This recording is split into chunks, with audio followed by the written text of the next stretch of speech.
say wow, let's enjoy some fun conversation. We'll be shooting the shelf around the nation. Let's start shooting the shelf.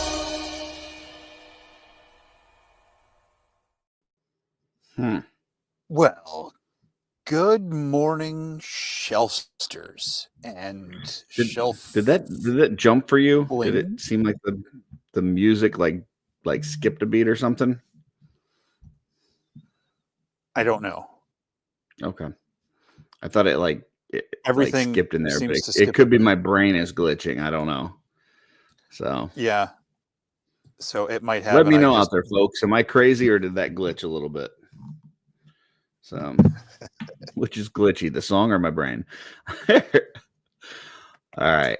Anywho, it's a good morning, apparently. Oh, it's good morning. It's good morning. Good morning.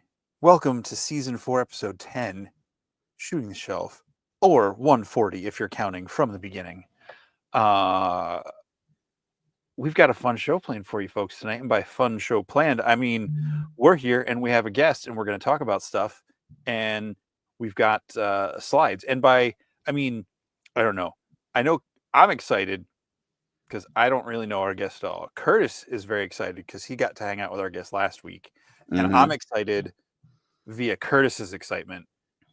So That's just a lot of excitement right there. yeah, I feel like I want to drive a Pontiac or something now. Okay. Right? And wasn't that the old commercials? Pontiac excitement. Sure, we'll go with that. Anyway, Curtis, who we got on the chat tonight? Okay. We got Blake, aka Recon Rage, out there. We've got Dub3 in the house. Tanya McCoy is here. We got Legends Collector 1321, our good friend Dylan. Got Stacy Lynn, who, deserves her own fame. I know that Brian's getting a lot of the credit right now, getting a lot of the attention in the news media, but Stacy Lynn, she's doing some great work over there. We got Rob Zamora, El Spooky Zorro. They did a new stream today called The Tribe over on the Saturday Morning Toy Collector channel for AWalk. I was not able to catch it because of the customizing studio, but I definitely have to check the replay out. But if you're into AWalk, that's a show that they're going to be doing every other Sunday. My understanding is they're doing back-to-back weeks this week and next week, and then after that, it's going to be kind of an every other week thing. So yeah, check that out if you're into AWalk or AWalk curious. We got Captain Firebeard Baker in the house. There he is, Brian Lynn of the news media fame. We've got Darla Akerman here. I know her. Kevin McCoy. So we got 2 McCoys, 3 Lynns. We got G. Guaisagüe Echevarria is here. We got Dusty Standiford. We got Dave Orkin. So 2 McCoys, 3 Lynns, 1 Orkin so far. Matt is here at Collectible Fun. And I think, let's see, who left some Warlock? We got Jordan here. I think Jordan went to a show today, from what I heard. So let's see. And Jeremy Govier, Eduardo de Jesus, Thomas Belay, and Joe Vassapolo, who joined us in the customizing studio today. So welcome, everybody. Appreciate you guys all being here. And for anybody catching us on the replay. Absolutely. Well, Curtis, I know you're really excited to get our guest on the show tonight. So why don't I just, pass it over to you and you tell us, who are we shooting the shelf with tonight? We are shooting the shelf with Alan Hops, a.k.a. Vine Jungle Figure Factory, a.k.a. Stiltbeast Studios. I'm sure he has several other monikers. Yeah, so we'll just bring him on here. Alan, how you doing, sir? I'm doing great. I am wonderful. The man of many names. My camera makes me look a little short right now. That's better. Now I look person sized, not at a desk. Nice. Yeah, great. Didn't you? Well, I think you're sitting in the halls of Grayskull there. Like everybody probably looks small in there. Yes. This is my Castle Grayskull painted office. It's I painted it up like Castle Grayskull is busting through the old sheetrock there. Very nice. Yeah. And then while we were at the show, weren't there some people from some old school folks calling you Wolfie? Is that right?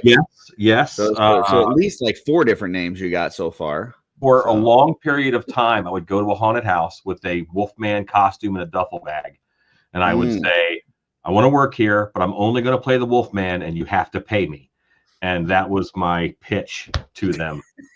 And I did that to I didn't know it was a major haunt at the time, but a major haunt in Orlando. And they said, okay. And I was called Wolfie. So that's pretty cool.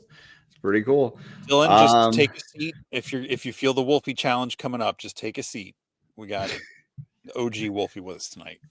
Yeah. So, we got another friend here that goes by Wolfie as well. So not too many people call me that anymore. That was really like in the 90s, you know. Gotcha. Yeah. All right. Well, at the start of the show here, we do a little thing called shelf selections, where Jesse and I found some photos during the week that inspired us. So we're going to pull those up and take a look at them, and then we'll kind of get into your story, kind of go from there. So, am I allowed to talk about the photos too? Oh, absolutely. Great. Yeah. Yep. So first one this week comes to us from our good friend Steve Mank over at Articulated Times.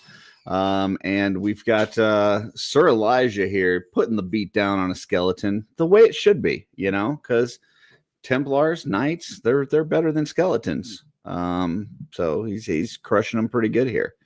So I'll weapons choice, because bludgeoning damage is more effective against skeletons. That, you know, I've heard that, yeah, for sure. So Alan, any thoughts on this one? This is cool. I mean, this is a really nice shot. The way the skeleton's legs are up in the air, looks like he was just kind of like whoom, just taken off of his feet. Yeah, that's nice. That's nice. The shield is out on his side in case there's other skeletons around, opposite the weapon arm, and still high. I guess he did that for counterbalance. What are those? Probably, yeah. He's probably swinging with big motion. Yeah. Great photo. Jesse? It's great. I'm, trying really hard not to play certain music through my head right now for the pun's sake, but this is an awesome photograph. Sir Elijah, I just got mine last week, so getting to play around with that figure is a lot of fun. I can see why you ordered like 200 of him. But yeah, no, this is a great photo. Love the composition. Love the, the dynamic posing and everything. So yeah, really, really great shot. All right. Next one is one of Jesse's, which actually I had picked out too, but Jesse, you only had a couple pictures this week, so you go ahead. So we're just upscaling the what do you call it? The concept from the previous picture, and we're going from Sir Elijah to Sir Oopjack, smashing some skeletons with a big hammer, and the skeleton's bigger because it's a tuberculi. So yeah, I just thought this was another really great, putting the hammer down and going to town. Yeah. So I know that's what it looks like. It looks like that he's smashing a skeleton here. What's actually happening is he hit the ground with that hammer, and his wrist bones, which are already kind of weak, just kind of shattered. And we're seeing those kind of shoot off everywhere from Craig's weak wrist. So no, in seriousness, this is an awesome shot. Toy immersion. I think we're going to see a lot of fun with these bare bone skeletons and their tuberculi and all these things, where people are going to be taking them apart, and we're going to see little parts of skeleton. Like the whole skeleton's cool, but I think we're going to see parts of skeletons in dios, in photography. We're going to see a lot of bones this year. So, Alan, what you got on this one? So there's a hidden danger in this. In D&D, if you breathe in undead dust, like he smashed that skeleton into little particles. Yeah. Assuming he wasn't just mad at an inanimate skeleton, and at some point that was a undead skeleton, he is then breathing in the skeleton dust. And that can cause mummy rot or any number of other issues because you have made it inhalable. I've never had mummy rot, but it doesn't sound good. No, I've Isn't never that the had bad it. guy on Thundercats? No, that's Mumra. That's what Mumra. Oh, sorry. Yeah, close. Yeah, but I mean, great setup. Love the like cathedral type background. The light behind him. You know, it's just great shot. So There's one thing that would make the shot better, and my Mhm. search has it, and that is Cape by Darla Akerman. Oh, yeah. That I no, that's just his loin piece. Yeah. It would Yeah. light. Yeah, I do like Darla's cape for this guy. We will have some at MuskeeCon. So anybody that is looking for a cape for their shirt Uksak, we will have some at MuskeeCon. Next one is one of my selections. This is Jordan Rodriguez _art. And he's got a lot of digital art that he's done of different characters. And man, I just thought this was really cool. He did a really good job. I love that the kind of the middle one with Robin kind of flying down off of a rooftop or something. Yeah, this is just really neat. I thought he did a great job. So I know we do more, kind of toy photography and even some customs, but I thought this was really cool art and just wanted to share it. They do say that it's a sure sign of spring when robins begin to appear. So, well, there you go. spring is definitely coming. Yeah, for sure. Jesse, I think you're overestimating where Robin's jumping from. He's clearly just jumping off the top banister in Wayne Manor. But that aside, this is awesome artwork. Not familiar with this guy's name, but it's definitely an account I think I'll be following after the show.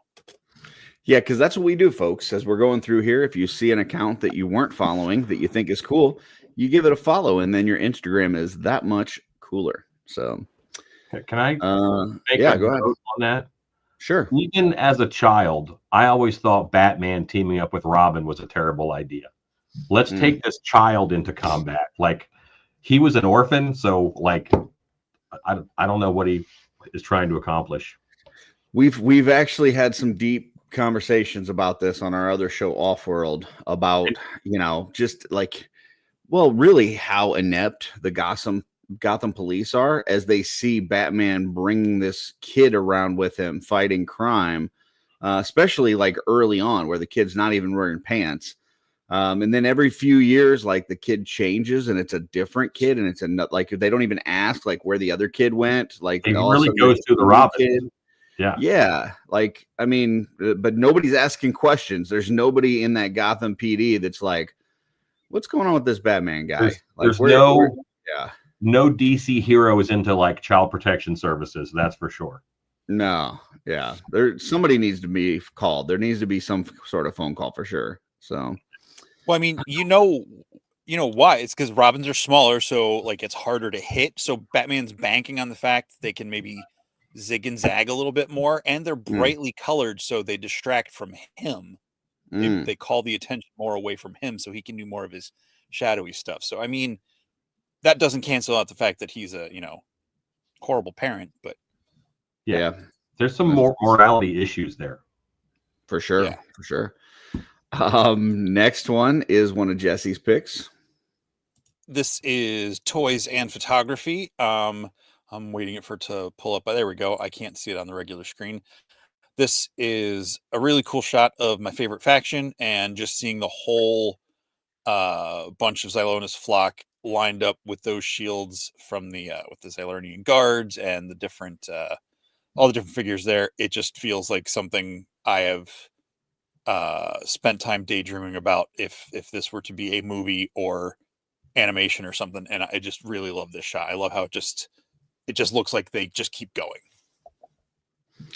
Yeah, this is a nice photo.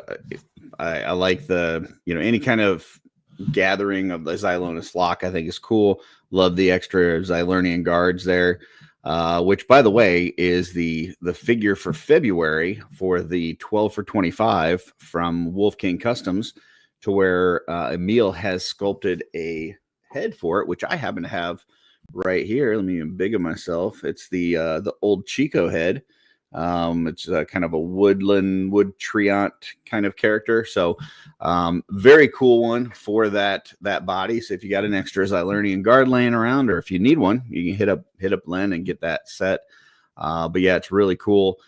And yeah, I love the shot. Those shields are really awesome, and great job. Alan? You know what those shields remind me of? What's that?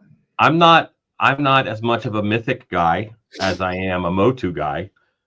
Castle Grayskull exterior, but what those shields remind me of is the yellow-orange crab creature on Vecna's chest from the Motu He-Man. They have their little crab arms. It looks very much like that.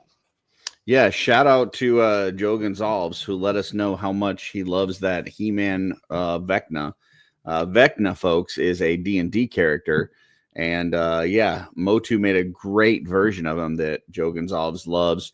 If anybody has any extras or they find some at a store, make sure you hit up Joe G. Let him know. He would really appreciate that.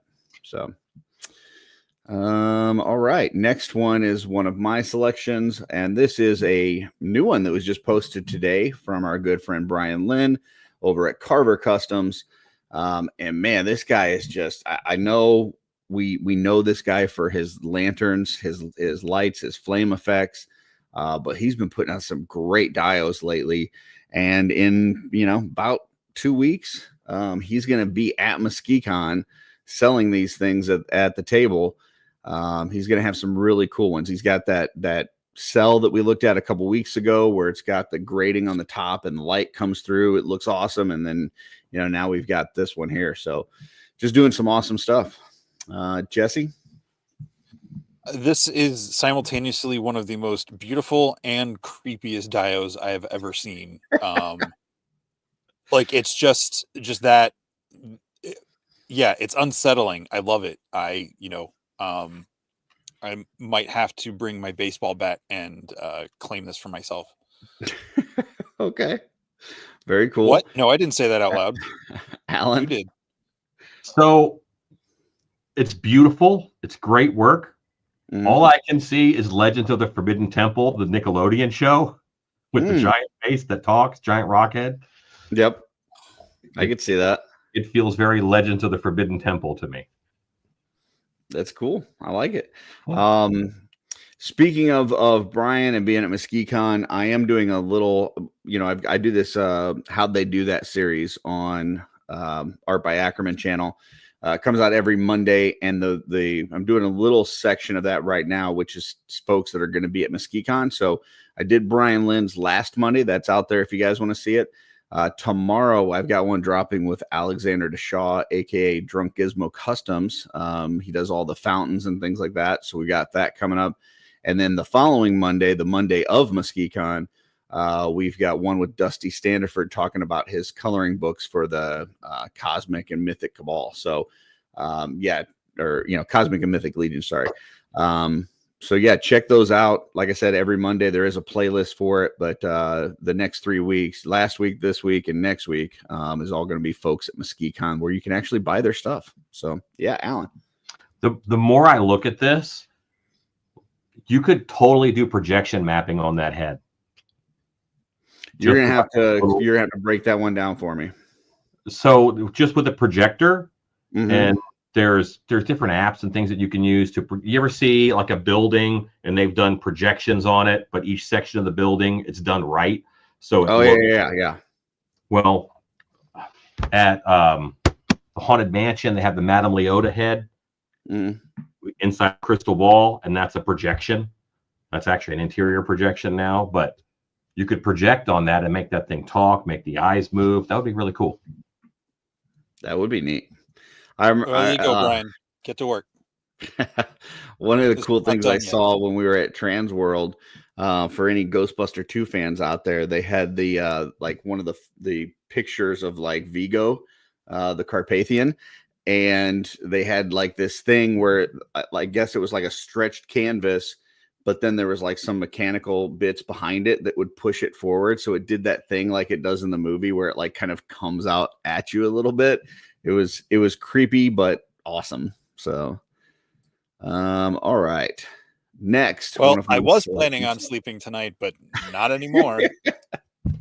This is Maxed Studios. He does a lot of these repaints for like the Mafex figures.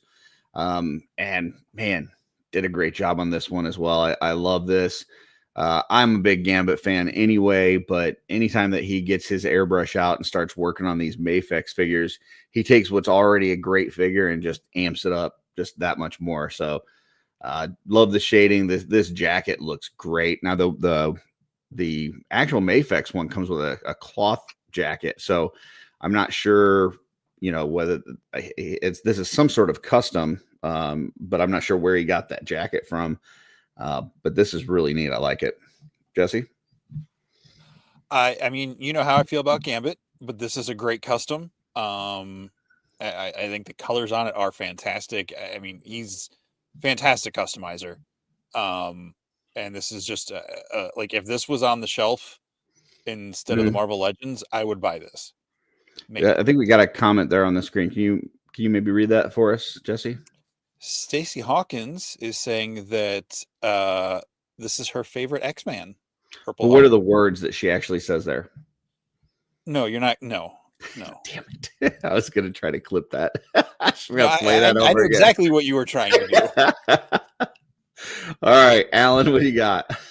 That is Gambit. I'm going to say he's also probably not my favorite. I mean, there's just a lot of terrible X-Men figures. Well, not figures, but characters. Like, no one likes Cyclops. He's just kind of no one likes him. Boy Scout. But it's very well done. It's a very beautiful figure. It was a trap. He caught me. All right, next one. This is from Toy Galaxy. This is using that new legendary Barbarian that came out last week for the Four Horsemen Studios. They will be touring with this, and all the cons that they're going to this year, they're going to be having this. We did get confirmation it will be at MesquiCon in a couple weeks. And it's got a few different looks for it. And one of them is this blonde wig you see on the left, and one of them is this black wig that you see on the right. And they make a pretty cool He-Man and Conan. So I thought this was a really, really cool little set of shots. He's got a third one in there, but these were the two that really hit me. So Jesse, you got to see this thing drop firsthand, where they just kind of showed up on their table. What are your thoughts on this? I think this is a great figure. Please don't get mad at me, Alan. I like He-Man. I'm not near as much a He-Man fan as I think probably you and Curtis are. But I do love it. It was one of my favorite things growing up. It's just something I haven't stayed as in touch with over the years. But this figure I think is really great. I love how it gives just enough of, the He-Man, Conan, or whatever vibes, but has its own flavor to it. So like, it just slides in that gray area of being, a tribute or something, and I like the different parts that Toy Galaxy's added on, with the different swords. And I think those are different wrist pieces. I don't think those are the wrist pieces that come with the figure. Yeah, they look a little bit different. And he's got the He-Man harness and then like the bone necklace and stuff. So it's really cool. It's a really versatile figure. I think it's going to be up there with Skeleton and Valiant Knight for what we see people do with this figure this year. Yeah. I mean, just to tag onto that, like if you want a Conan, you can definitely make a good Conan out of this. If you want a He-Man, you can make a He-Man. If you just want a cool Barbarian, you can do that. There's a lot of options on here. My favorite thing on this is how just kind of grimy he looks. Like a lot of Mythic Legions have that very clean aesthetic, which normally, me, Jesse, like that's typically the kind of stuff that I paint. It's typically the stuff I like is the real clean look.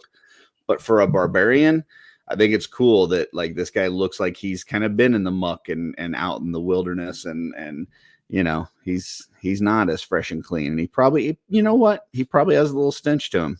I guarantee you has a stench to him, and the other Barbarians probably don't sit around him at dinner time. Alan, thoughts on these? So I'm going to say I'm not a He-Man fan. I don't like any of the good guys from Masters of the Universe. I like the bad guys. Bad because guys they are cooler.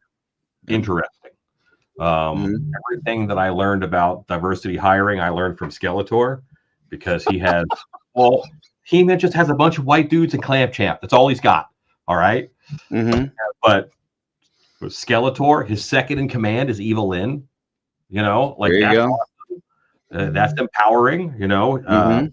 Beastman, Webstore, like all races are working for him. He's fine with it. He definitely has some minions that are kind of special needs, I would say. So Without I mean, doubt. he's Yes. yeah, Uh, very inclusive. But so, and these figures look like they come from a world I want to live in. Like I want to go to a weird city and eat lizard on a stick and fight in the arena. Like this is where I would like to come from, not north of Baltimore, which is where I grew up. Gotcha. These are beautiful figures. They're awesome. Next one.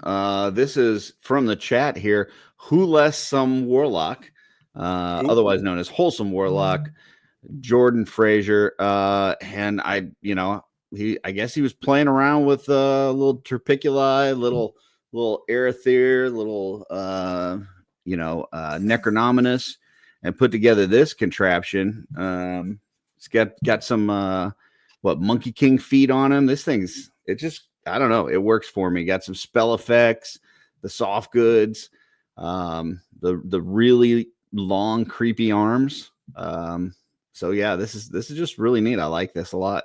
Jordan did a good little pop and swap. In fact, I was told from somebody in the customizing studio today that him playing around with this figure made somebody buy a Terpiculi. So I mean, this guy's out there. He's selling these things as well as just having fun. Who knows? Maybe the next director of sales and marketing. I'm not saying that he's going to take Jeremy's job. I'm just saying it's a possibility. I'm just throwing it out there. So, Jesse. I mean, I don't know if you could get Necronominus more purple than this is purpled up. Yeah, I got to play around with some of my Necronominus parts this week and the different figures. So seeing this is just really cool. It makes me want to get more of these different figures and just make even more weird bone conglomerations. Yep. Awesome job, Alan. So whenever you have an animated skeleton, you have to ask yourself, was this compiled from bones that were around, or is this a creature and that's its skeleton? Because what kind of monkey thing with the human, like what did this look like before it was a skeleton? Oh, good I'm question. very interested in that because I think it would be very physically formidable. Character design in theory is something that I really enjoy. So this guy, if something is flowy, right, and it has a lot of robes and things, then it's damaging to your soul. It's damaging to your life force. That's the Grim Reaper. That's Dementors. That's just a rule.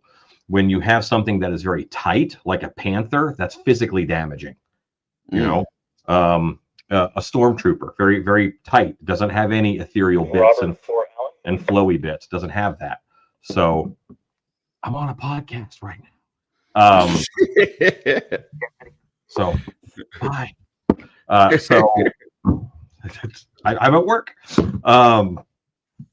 So like Darth Vader's like perfect because he both uses the Force and has that cape, and he has the tight plasticky armor because he's very physically dangerous. The Emperor, not physically dangerous, only attacks your soul with the Force. That's why he's only flowy robes.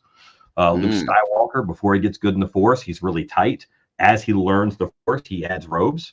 But anyway, but this character, I think he's got a bit of both in him. First of all, he's holding the scythe like it's a real weapon, which is cool. But he has the flowiness, and anything undead is bad for your soul, just bad juju. Okay.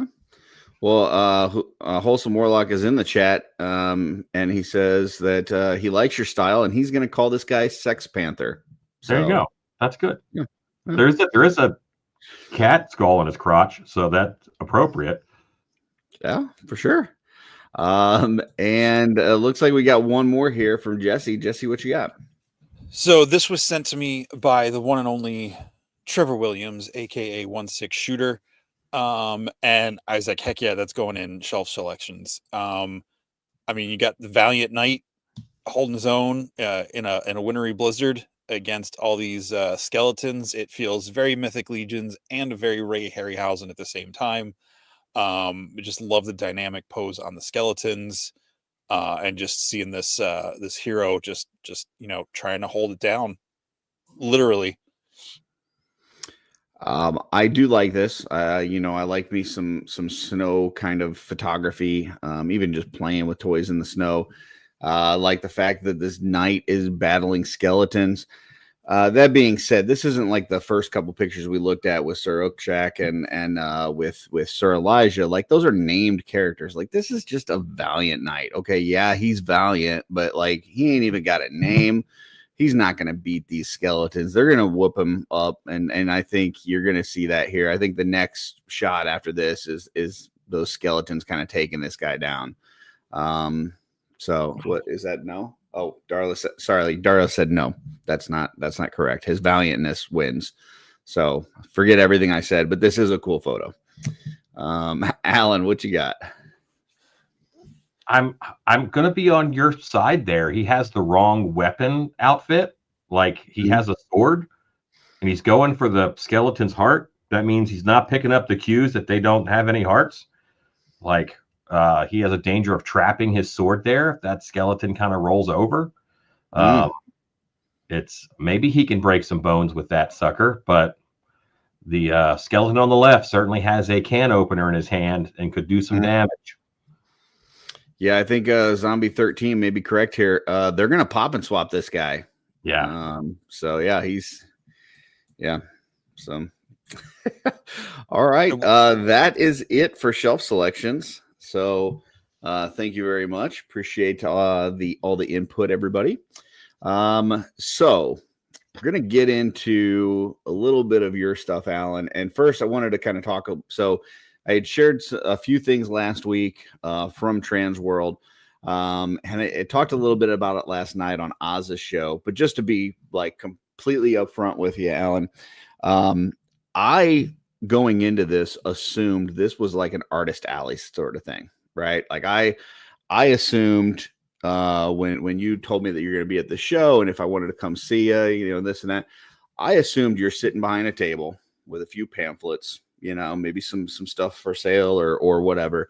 And that, just people are walking by and you're trying to sell your wares and stuff, but they're trying to avoid eye contact because they don't really want to get involved in a conversation and stuff.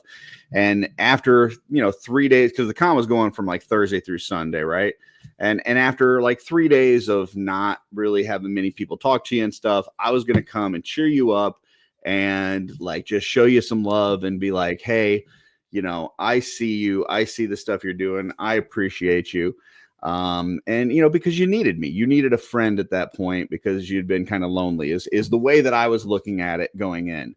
You know what? I actually appreciate that more because now that I know like that was your attitude, what a nice guy you are. Yeah. I was trying to channel my inner awesome Curtis.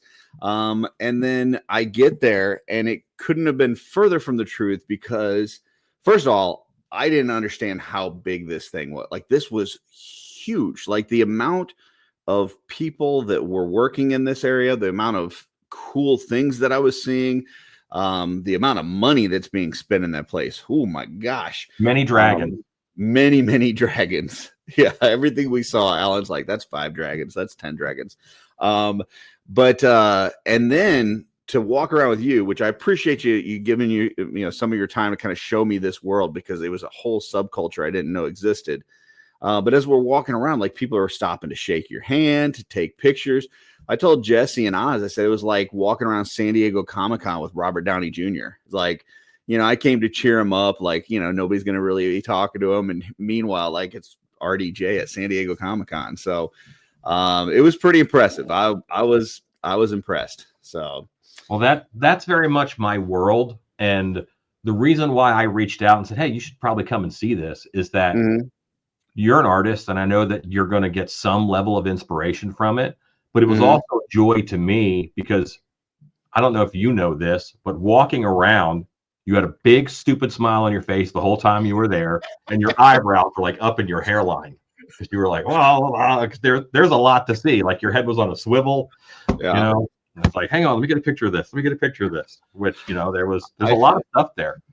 I immediately called my wife Darla as I was leaving, and I said I must have said the word wild like 27 times. Like I just kept going, that's wild. That's what I've never said the word wild that much in my entire life. I don't know what happened, but everything was wild that day. So Jesse, sorry.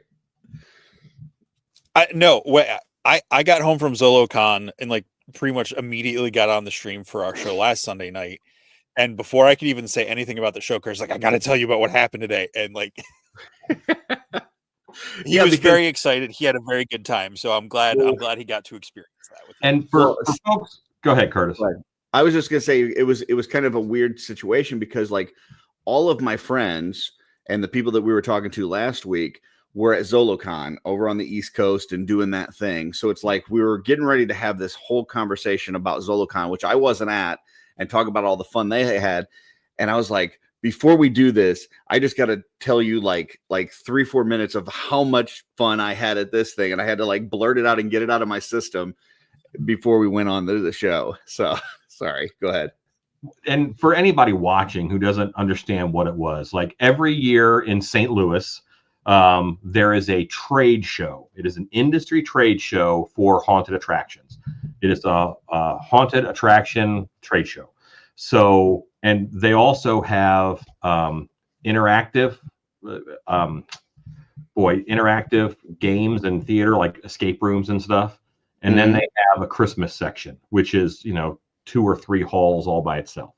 But this is where haunted houses, including theme parks like Universal Studios and Six Flags, and anybody who does a haunted house event, they go shopping there, and they buy what they need in February and March at the show. They place their order with people like me, and then I come back here to my shop and I start making the stuff that they ordered. So that way it can get to them by May, June, July, where they can put it in their show and you see it at the haunted house. It is very much an industry. Haunted houses account for like $4 billion ticket sales and such in a year, based off of all the there's about 4,000 in the United States. That's crazy. Yeah. So I walk into this thing, and just the space alone was it was impressive, because I mean, like for folks out there that know Legion's Con, have been to Legion's Con, I would say this was about, floor space wise, probably 15 times the size of the Legion's Con floor. Like it was huge, and it was filled from end to end. Like there was not open space, and I mean just big giant things. I walk in and I turn the corner, and immediately like the first thing I see is a bunch of like meat hooks with just body parts, like legs and arms and a torso with like guts hanging out. And like I walk by this one table and it's just got like silver platters with brains on them, and I'm like what did I just walk into? Like this is nuts. And then you walk by certain sections where they have these really awesome like Halloween type masks, but it's not like stuff that you would find at a Spirit Halloween or like a Walmart or something. Like this is like really awesome stuff like you would see in movies and things. They had certain booths that only did like the animatronics, like the movements and stuff, which I thought was cool. And yeah, there was just all kinds of stuff. But yeah, go ahead. The action figures that you see at Legion's Con aren't the ones you would see at Walmart. It's that same type of correct. Yeah. Situation, I went to Legion's Con for the first time this past year, and it was so weird to me because I looked at this room full of people, and they're all in black t-shirts. They're all, Transworld. Like a lot of them are kind of like guys like me, and I expected to know them because I've been doing haunt shows for so long. I didn't know anybody. And it was really awesome because I could walk the whole show floor and not I've been in the haunt industry for 30 some years, 36 years. I don't think we made it 5 to 10 feet in that show without another person stopping you. Like every 5 to 10 feet, somebody's like, "Oh, I saw your thing last night that you were," because you teach some classes and stuff, and they were like, "Oh, that was great," or "I saw you at this award thing," and you know, like everybody wanted to talk to you. It was really cool. That is my industry. Like that's my day job. You know, this is right Until now. we got to the Christmas section, nobody knew you. Nobody knows who I am. I lose all fame just like that. Yeah. If ever Alan starts getting a little too full of himself, just walks down to the Christmas section. He's like, "Oh yeah, that's right. Nobody knows me here." I'm good. Well, let's back up. I know this is a question Curtis wanted to ask, but I'm going to throw it out there. So is this something you thought about like in high school? Like you graduate and you're like, I want to get into this, or like something in college? Like at what point in your journey, your story? Too late. You got to back up. So even for, okay. When I was 10 years old, there was a haunted house that was opening near my grandmother's house. And I walked to it and said, I want to scare people.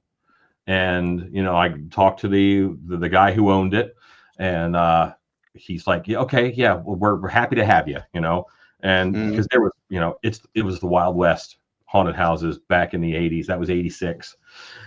And what he did was he said, okay, because it was an old office building that was going to be torn down.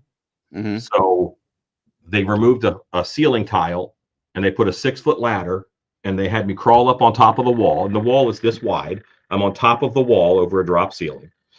And they said, just stay here. And they handed me a spider on a fishing pole. And when groups would walk under me, I would drop that spider down on top of them. And he said, if you have to pee, just walk along the wall and pee in that corner over there, because the building's going to be demoed, so it doesn't matter. It's like, okay, that's gross, but you know, that's what you do. But like that night, like the first night that I did it, I just fell in love with it, you know, because as a 10-year-old kid, the power that I had of, you know, and the teachers that I knew came through, and I dropped the spider down, they fell on their back. And, you know, this gym teacher that I had fell on their back, and they would look up, and I just stuck my head far enough down the hole so they could see it was me that did it, you know, and like I was sold. I was sold. It's like, and, you know, I haven't missed a haunt season since. I've just been doing haunts ever since. So I owned my first haunted house. I negotiated with a guy for land, and you know, it was when I was 15, and it's like, I want to use your woods, little patch of woods. You can charge for parking, and you do all the concessions, and I'll split the ticket price with you, which back then was $5. So, you know, and we did that season, and at the end of the run, I was talking to him. We did like maybe 2,000 people. It wasn't a lot, but you know, to me, you know, 2,000 times $5, that was pretty good, considering I didn't put a lot into it. I made everything. But in talking with him, he was like, you know what? I made good money on concessions. He sold hot dogs and hot chocolate, you know, and apple cider, and it was $2 for parking. And which, he said, which I was actually surprised at Transworld that they had concessions and stuff, because I'm sitting here walking around seeing some of the goriest stuff I've ever seen in my life, and I'm like, and then people want to eat? Like, how do you go and do that? But okay. But he was so thrilled with what he made, because, you know, his farm work was not done, but, you know, less. And he was thrilled. He said, I don't even want half the tickets. You come back and do it again next year. That's what I want. That's what I want out of this deal. So I did that until I moved. When I graduated high school, I found out about a haunt in Orlando called Terror on Church Street, which is year round. And I'm like, okay, if I can do this year round, that's amazing. So I went down the summer of 1994 and went through, got a job application, met the owners, talked to the leadership there, and, you know, kind of arranged a job for myself. Graduated high school in 95. 15 days later, I drove a moped from Baltimore, Maryland to Orlando, because I really wanted to get there. Oh my gosh. And yeah. I live right up 83 in Mechanicsburg, PA. So like, and I've done the drive to Orlando. So, but not on a I moped. can, I- no, I was yeah. going to say I cannot fathom that drive on a moped. I have made choices that I should not have made, but I don't have regrets. You There know, you go. Good. it's that, and that's, I think, one of the joys of my life. I don't regret anything that I haven't done. That's for sure. Wouldn't that be terrible? You know. So yeah, and just haunts are what I live for a little while. Like that's my everyday. It's most of my waking thoughts are monsters and haunted houses. And So cool. after Terror on Church Street, I worked there for 2 years. And then I switched to a haunted house in '97 called Skull Kingdom, which I've always been a big Master of the Universe fan in that I loved Beast Man. He's one of my favorite characters. We're in my office right now. I have a full-size Beast Man over in the corner. Oh, nice.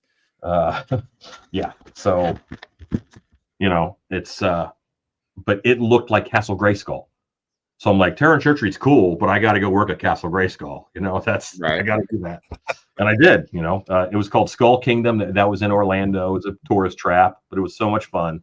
And you know, I was from 18 to 22. I worked there, 17 to 22, and that's kind of where I grew up. And I made a lot of friends there. And a lot of those friends are still in the haunt industry or theme park industry.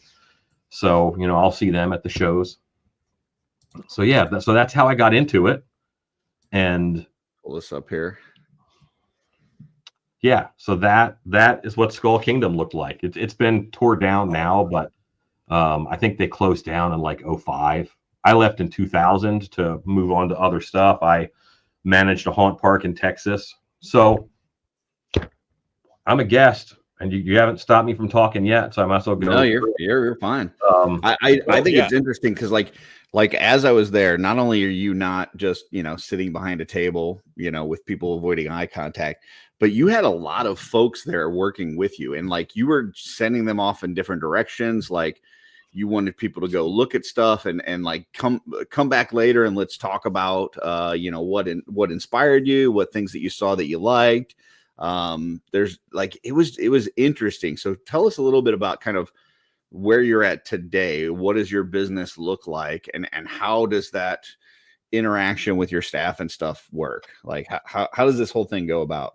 Okay, so I brought 18 people to the show from Texas to St. Louis. There were 18 people in my charge from mostly from Dark Hour here. This is here's my life. All right, I have Stiltbeast Studios, which makes costumes, props, masks, and things for haunted attractions and theme parks. Mhm. That's a service. I own Stiltbeast Studios YouTube channel, which is more of a media branch in that I've got like 160,000 subscribers on YouTube. That's my main channel is Stiltbeast Studios. Every Wednesday night we do a live, which is on a Stiltbeast live channel, which is a separate channel. And normally we're working in the workshop making things. So you'll see us make masks, or you'll see us make costumes, or, you know, they will do all that kind of stuff. And Stacy is one of my right hands at Stiltbeast Studios. And I have a monster museum at the Renaissance Festival, which is only, you know, that's 2 months out of the year, but it's a real nice off-season thing to do, where the story for that is there's these two monster hunters who caught all these monsters and cut off their heads or stuffed them. And, you know, you can go through and see all the monsters that people believed in or thought about, you know, in medieval times. Hang on. We do Monster Camp here at Dark Hour. Haven't even got to Dark Hour yet. So we do Monster Camp here at Dark Hour, which is where we have classes. We do pretty much one a month, where people can come here. They'll come here on a Friday, and Friday, Saturday, Sunday, they leave with a finished latex mask that they sculpted, molded, painted, all that. I was watching some of the videos of that, and it was crazy to see these people go in there and you're teaching them and kind of talking through this stuff, and then they're actually creating this stuff themselves. I mean, it's like I've seen, I don't know if you saw the show Face Off, but I've seen stuff like that where like they're making these like mask and special effects and stuff. And I've always kind of thought, well, that's great, but unless you're working in the movie industry, like, where are you going to use this stuff? Because I didn't know that this whole thing existed. But yeah, to see like people go through this class with you, and at the end, kind of like the ones that they were showing off at the end were amazing. Like, they're great things. So it's a zero failure environment, because I've personally, I haven't counted, but I know I got to 2,000 twice. So I know I've made over 5,000 masks, sculpted and molded and finished in my career. And it's something where, like with an airbrush, there's something in between you and your art, and it takes a little time to figure that out. A brush is easy. A brush is a simple extension of your hand. As soon as it gets mechanical, then there's this machine you have to deal with and interpret your art through. And that's what it is with the molding process. So you sculpt in clay, and then you make a plaster mold. And a lot of people have a hard time getting past that. So they come here to a monster camp, and we, I have them go through it. So we do a beginner's class, which is a half latex mask, and we do an advanced, which is a full head 2-part mold. And then this weekend coming up, next weekend, we're actually having a silicone mask monster camp. So we're making silicone masks. That's really cool. Yeah. So like the beginner one, like people just, I guess they sign up for this, they and then they just come and show up and go, and you just teach them from start to finish. Yeah, on Stiltbeaststudios.com, which is our website, then you can go on, and the classes are listed, and you can buy your class spot. It's pricey, because you got to come down, you got to stay for 3 days. The materials are kind of expensive. My time isn't cheap. I have a lot of stuff to do, and but people really enjoy it, and it's really awesome for me. The best part about my job is to have ideas in my head, and then I can do some work, and then I see them walking around in the haunt. Yeah, that's the coolest. Well, and I'd like you to tell the folks about, like, because you did at Transworld, you had taught some stuff like the day before I had talked to you, and you told me about a couple different sessions that you did that I thought was just really cool. Can you tell them about kind of like what those entailed, and like what were you doing at Transworld for your training sessions? So I taught a class that was called Fun with Phobias, and Fun with Phobias was going through, the most common phobias. I went from 1 to 50. By the way, the 50th most common phobia in the United States is fear of beards. Oh, all right. Common. Don't come to Legion's Con. Right. Yeah, exactly. So, I went through all the phobias and how to use them in your haunt, and what kind of out of the box things can you do in order to elicit, those feelings, because phobias are a scale. If someone full on has a phobia of darkness, they're never going to come in your haunted house, but everybody's a little bit afraid of the dark. Everyone's a little bit afraid. Everybody's a little bit afraid of spiders. So it's how to stack and how to use those in your show, to make them leave with more fear than what they started. You want to raise that anxiety. Listen, haunted houses are a public service, okay? An antelope never feels more alive than when it just got away from a lion. That's when it feels the most. That's when it feels the best. And that's what I like that. We have made the world so safe. And you might, in a way, maybe you think the world's not safe. Okay, well, we've made the world so safe, we have to invent things to excite us and give us that little bit of fear. We don't get chased by lions anymore. It used to be you would be sitting around a campfire with your family and your close group, and something would come out of the dark and grab one of you and drag it back into the darkness, and you would hear them screaming and being eaten.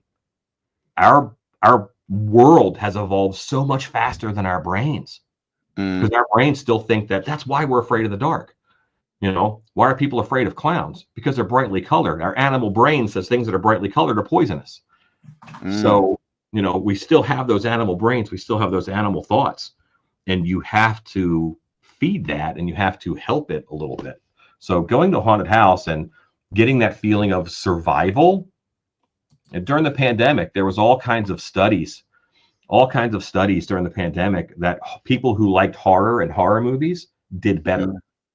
Like emotionally, mentally, they did better because they've kind of been preparing for bad crap, you know? So I have a friend and he does haunted houses to make the guests feel like heroes. You know, if they feel like they escaped, you know, then they feel good, you know. When I'm doing actor training, because I didn't even get to all my fingers of all the things that I do in a year, but you know, my July, August, and September, every weekend just about, I'm at a different haunted house somewhere in the country, and I'm training their actors or I'm training their management on how to do this well.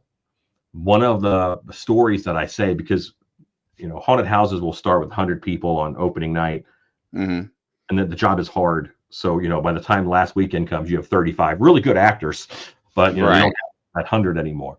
So a lot of what you do is a motivational speaking in order to get them to realize how cool it is what they're doing. But haunted houses are, you pick something I can talk about forever. So slow me down if you need to. You're fine. Like I said, this is a whole subculture I didn't even know about. So I'm haunted houses totally are intrigued. the only venue, the only attraction where a group of people go in and immediately they get closer together. Immediately they're like, oh, okay, let's herd up, you know. And so nothing else draws people together like that, you know. And you're going through something, you know, you're feeling something. There's this raw emotional connection that haunts are open at the same time. So it's happening all over the country at the same time. So it's massive and it's countrywide, but it's also this close as an actor gets in your face and has that predator-prey relationship started, you know. Really cool. A lot of people just understanding what you're saying and totally getting it like that. Yeah, that makes complete sense. What about the other class that I know you did the phobia one, but then there was another one. Oh my gosh. I taught so many. I think there's something about like different ideas. Like what was it, like 60 ideas or something like that? Oh yeah. So we did 61 haunted house tips and tricks in 60 minutes. And that's where me and two other guys who are very prominent haunters, Ben Armstrong with Netherworld in Georgia, and then John with Hell's Gate in Chicago. So those are the two guys who I taught with, but they're both like pro hardcore haunters, you know, like me, and we're all throwing ideas and tips and tricks out. And it's can you give us just a couple ideas? Boy, a lot of what they did was money making stuff, and a lot of what I did is like design and scare stuff. Okay. One of mine is there's a RC plane type thing called an ornithopter, and it flaps, right? Okay. So you buy an RC ornithopter from Amazon and they're like $60, but you set it up so it runs off a battery. That's really easy. You just wire the motor away from the RC and put it on the end of a 10-foot pole. And then you put a push button down the end of the pole. So you have this long pole that you can be up on top of a wall with.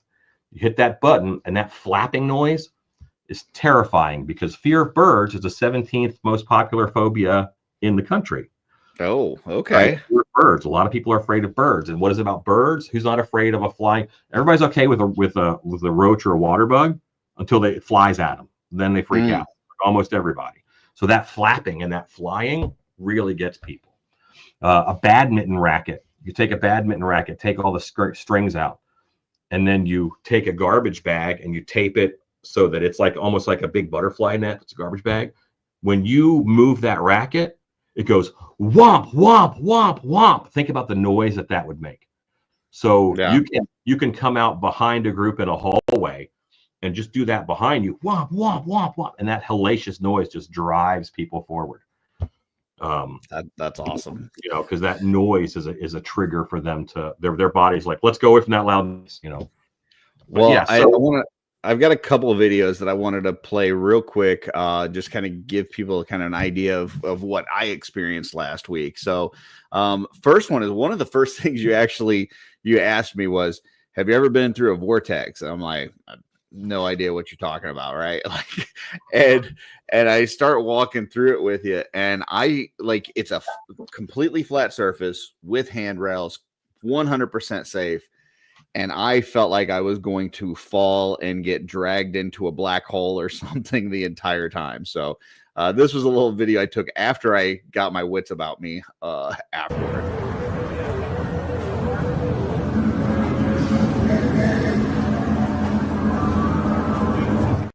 And it doesn't do it justice. Like when you're in it, it's very disorienting. So that was kind of the first thing. And what's funny is that the more you're exposed to that, you can get used to it. So now I can stop and have a conversation. I can talk on them, you know. Yeah, you were like trying to talk to me, and I'm like, I'm getting ready to throw up. Yeah, and you're like laying on a rail walking out. Yeah, it's great. I can't walk across like a bridge in a hotel or something, or in a mall that has like a glass railing on the side, or like go upstairs with glass sides without getting dizzy. So I don't think I'd make it across that thing. Where does that fall in the 50 top phobias? It's not a fear. No. It's not a fear. It's a vertigo thing. Okay. Yeah, he thinks he's being poisoned. Oh, there you go. By the clown. Then there was one that you had said that you had heard something about, and you wanted to kind of see what it was about. It was a Bloody Mary one. We had a mirror in front of us, so here's what this was like.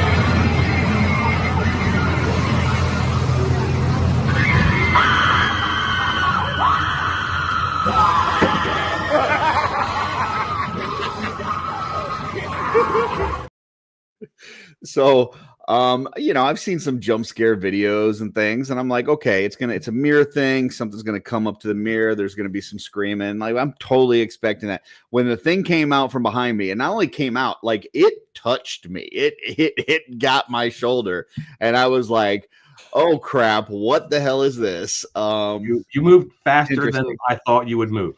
Yeah. It was interesting. So, and then as far as like in that room, I have got one more that just both creepy as hell, but also hilarious. I couldn't stop talking about this to my family. Is this one?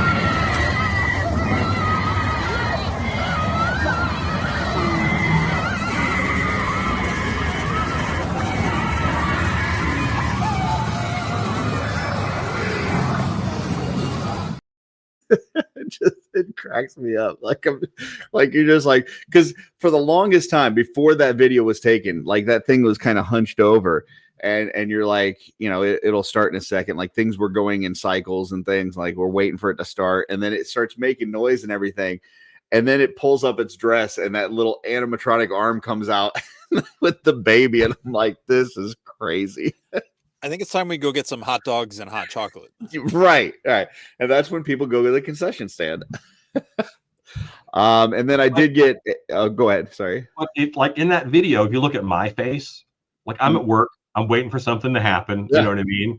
And you have this big smile because it's so novel to you, right. Even before the surprise came.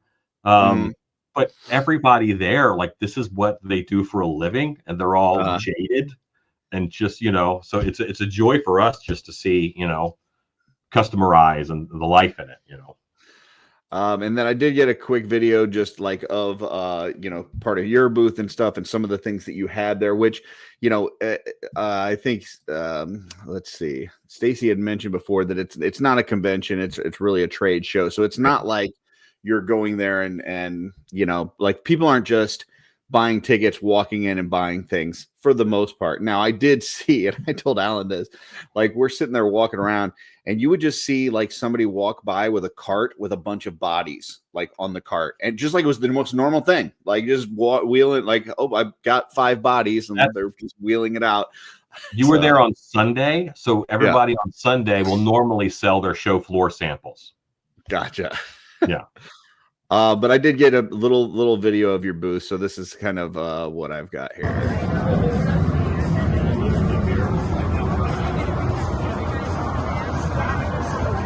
Oh, that thing's cool as heck.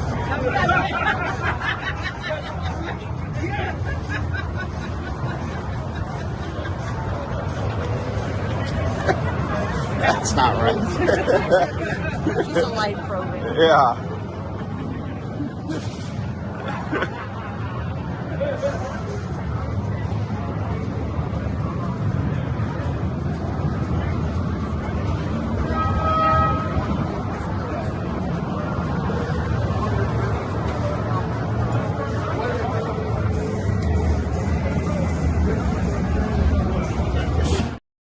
Very cool stuff, but I was a little disturbed by the underwear. the underwear just, yeah. I did this line this year called 3 Footers, and all those, they're like 3 foot 6 inches high. And Yep. so I did goblins, I did gremlins, I did ettercaps, which are D&D spider monsters. I did fishmen, and I did aliens. I don't think aliens are scary. I'm like, what's the scariest thing that I can do with an alien? And I thought it was a bloody ripped pair of underwear and an anal probe in the other hand. So that's why he was there. Yeah, it was it was something. So you know, while you were there at the con, what was some of the coolest things that you saw while you were there? And you said this is one of the bigger ones, right? Or not the con, but the trade show. Like, yeah, this is one of the bigger ones that they have. This is one of the biggest ones in the country. So, boy, there's this show which is really aimed at haunted attractions, and then there's IAAPA in November, which is the International Association of Amusement Parks and Attractions, and that one is where all theme parks go shopping. You want a roller coaster, you buy it at IAAPA. You want, you know, whatever it is, it's IAAPA. So that's a bigger trade show, and haunts go there. But this one is the biggest one specific for the haunt industry. Gotcha. So this is my business. So I looked at some business things, you know. There is a company called Cogs, which is like a software. A lot of it's for escape games, but it's also like show management, show controllers. And they came out with a system of push buttons, which you can put backstage, and they sell them in 8s, 16s, and 32s, where your actor can hit a button, and then in your response center, it lights up and makes a buzzing sound, and it tells you what room it's in, so you can send security there. And then, but you can also click it, and here's the coolest part: you hit it, you know, and it lights up red. As soon as the person sees it and clicks it on the other end, it turns green. You know, somebody, you know, got your message. That's really cool. You know, one thing you have to worry about is actors getting hit, or, you know, someone fainting or passing out in the haunt. It's pretty common. Or you have to clean up a protein spill, as they are called. Sometimes people lose it. Yeah. So that was a cool system. Distortions had a really nice new animatronic that looked kind of like an alien with 6 arms, and, you know, that was really cool. Yeah. Awesome. I do have a few questions and comments that came in. Ray says, are there groups that they can go to see videos of the show? I know that there is a website for Transworld itself that has kind of an intro video, but anything else that they could go on see? YouTube, you just put in 2025 Transworld show walkthrough. There are people who walk through the whole show. Awesome. And video like almost every aisle. While I was there, not in action figures, but in haunted houses. I have a pretty popular haunted house channel. And we did a YouTube panel there. So there's a guy called Carpetbagger. He's got, I don't know, a couple million subscribers. And what he does is he does all kinds of attraction walkthroughs. So Carpetbagger was there, a guy called Tampa J, who does a lot of haunted house walkthrough videos. And then a couple called Wicked Makers. And they do have a haunted house or haunt your yard DIY channel. And they're very popular, over 1 million subscribers. So we did a YouTube panel there. So there's, you know, Carpetbagger has a full walkthrough. Tampa J has a full walkthrough on their channel. Blake here, he was talking about some, kind of military stuff in his background. He says he struggles to find a haunted house that can actually scare him. And then he followed up with another one after that saying, do you have any recommendations for him? No. Okay. So here's what it is. You might hear someone say that haunted houses aren't for everyone. I disagree. All right. Haunted houses are like Santa Claus. If you already know the secret about Santa Claus, it's time for you to stop getting gifts from Santa Claus and start being Santa Claus. That's it. So in haunted houses, if haunted houses no longer scare you, maybe you still want to go for the artistry. You want to go to see cool characters. You want to go to see costumes. You want to go to see cool sets to be put in different worlds. You can do that in haunted for sure, and enjoy your time as a guest, even without being scared. Just enjoy the environment. Enjoy that fall atmosphere. You can certainly do that, or you can work for a haunted house. Maybe you have something to give. Go there and be an actor. There's not a better feeling in the world. It's the best job ever. I pay people here at Dark Hour, my haunt, to do things they would be arrested for in the mall, and they have such a great time. It's a good time, and you'll meet a different culture of people. It's a new friend group, but it's also, it's just, it's a cool thing. And it's a way for you to have a creative outlet, whether it's through acting, whether it's through making costumes or doing set design and set build. And maybe that's where you go next. Or, you seek out every haunted house, and people are pretty good about training their brain, and if you have a military background, one of my other right hands who works with me at Dark Hour is ex-military. And he likes the haunted house and likes to work the haunted house because it amps up his adrenaline, and he can get back in that hunter mode and back in that mode, but he knows everything is safe. But you can't be in that mode, and you can't be that energized walking around on the street. Right.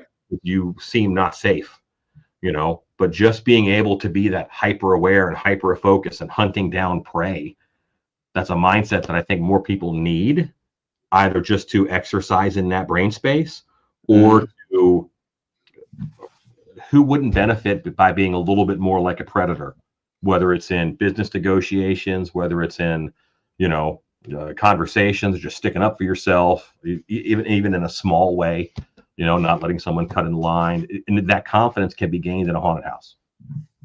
Okay. 1980 MKE says, FYI, Alan researches his projects. Ask him about his search histories. Well, you have to search a lot of different stuff. All right. So I will tell you a quick monster museum search history story. Okay. I am newly married. It is 2004, maybe 2005, but, and I'm about to open the Mythical Monster Museum, and I am researching mine creatures, because I'm going to do a whole underground area for creatures that live underground. So of course you have goblins, you have kobolds, you have koblianu, you have knockers. Knockers are Cornish or Welsh mine spirits, right? Okay. And I saw that, and reading a blurb about them, miners would often break off a portion of their lunch in order to appease the mine spirit, because they didn't want to have any problems. So they would break off a corner of their little baked pie, which is called a pasty. Cornish pasties, you might have heard of those. That's a miner's lunch, because you can just take it with you, and it won't fall apart, and it's not soup or anything. You have to keep safe. So they would break it off and they throw it out. And I'm like, okay, when you're researching something that's rare, you have to grab onto whatever threads you can. Right. So not even thinking, I put into Google knockers pasties, spelled the same way as pasties. And I hit enter. All these images popped up, because I'm looking for images of them, because I have to make them. Just as my wife walks behind the couch, like, what the hell are you looking at? So, and I had to explain that whole, look at the window before, Yeah, so it's a whole series of events. Right. It's Yes. And by the for way, work, if you I put in swear. knockers and pasties, like the first 4 pictures are all Elvira, which, that's not bad. Okay. V-Dog says, hello, Alan. Do you know McCamey Manor? I heard it's the scariest haunted house. Okay, so I would not say that McCamey Manor is a haunted house. McCamey Manor is a simulated torture experience where they may put dog poop in your mouth. They may hold your head underwater for 30 seconds or so. It's not necessarily the fun spirit of things that I enjoy. I think that every haunted house has a right to exist. A good haunted house tells you about its creator, and it tells you about the mind that thought it up. There are bad haunted houses, and a bad haunted house, when you go through it, you just see, I saw that on the show floor. I saw that on the show floor. It doesn't tell you a story. It doesn't put anything together, Gotcha. And, I know you were, it was interesting because like I never kind of understood how this stuff worked. And you were telling me how, like a theme park or something may have, like 5 attractions, right, that they promote and all this kind of stuff. And at the end of a season, they may retire one of those, and then you help them design a new attraction for the next year. So they still have the same 4 of the same ones from last year, and then now this new one. And I'm imagining that you're trying to keep a similar theme going, right? Like if they've got 4 certain attractions, you don't want something that's completely a different. You theme, actually right? do. If you want to hit, Okay. Notes. You want to hit different notes. If you have 5 shows and they're all dark fantasy, that's going to get a little bit redundant. Where you want one that's dark fantasy, maybe it's a goblin castle. Then I would do one that is maybe apocalypse. It's apocalypse. It's a apocalyptic junkyard. And then I might go to another one. Maybe that's aliens. Maybe that's a serial killer. But you're gonna hit different notes. If everybody comes out of my haunted house, as another one of those my finger things of what I do for a living, I own Dark Hour Haunted House here in Plano, Texas. We see a little over 30,000 guests every October that come through our show in order to have a good time, and that's our goal. If I ask them, what was your favorite part, and they all say the same thing, I've done something wrong. I need to hit different notes. So they say, oh boy, that the Dragon Witch was my favorite part. Seeing the witch at the end was my favorite. The Vortex Tunnel was my favorite. The Laser Swamp was my favorite. All of them, hit different notes. Then I know I have a pretty good show. Gotcha. So I want to hit different notes because there's different people and different types of customers. Jesse, I think we got a super chat out there if you want to grab that for us.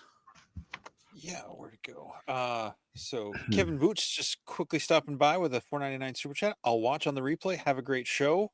Kevin, have a great night. And if you're watching this on the replay, thanks for coming back and listening in. Absolutely. I did want to pull this one up. Terrence has been throwing some things out. He apparently had been following you for a while before he knew that you were into toys, which is something we're going to get into next. So wanted to pull this up.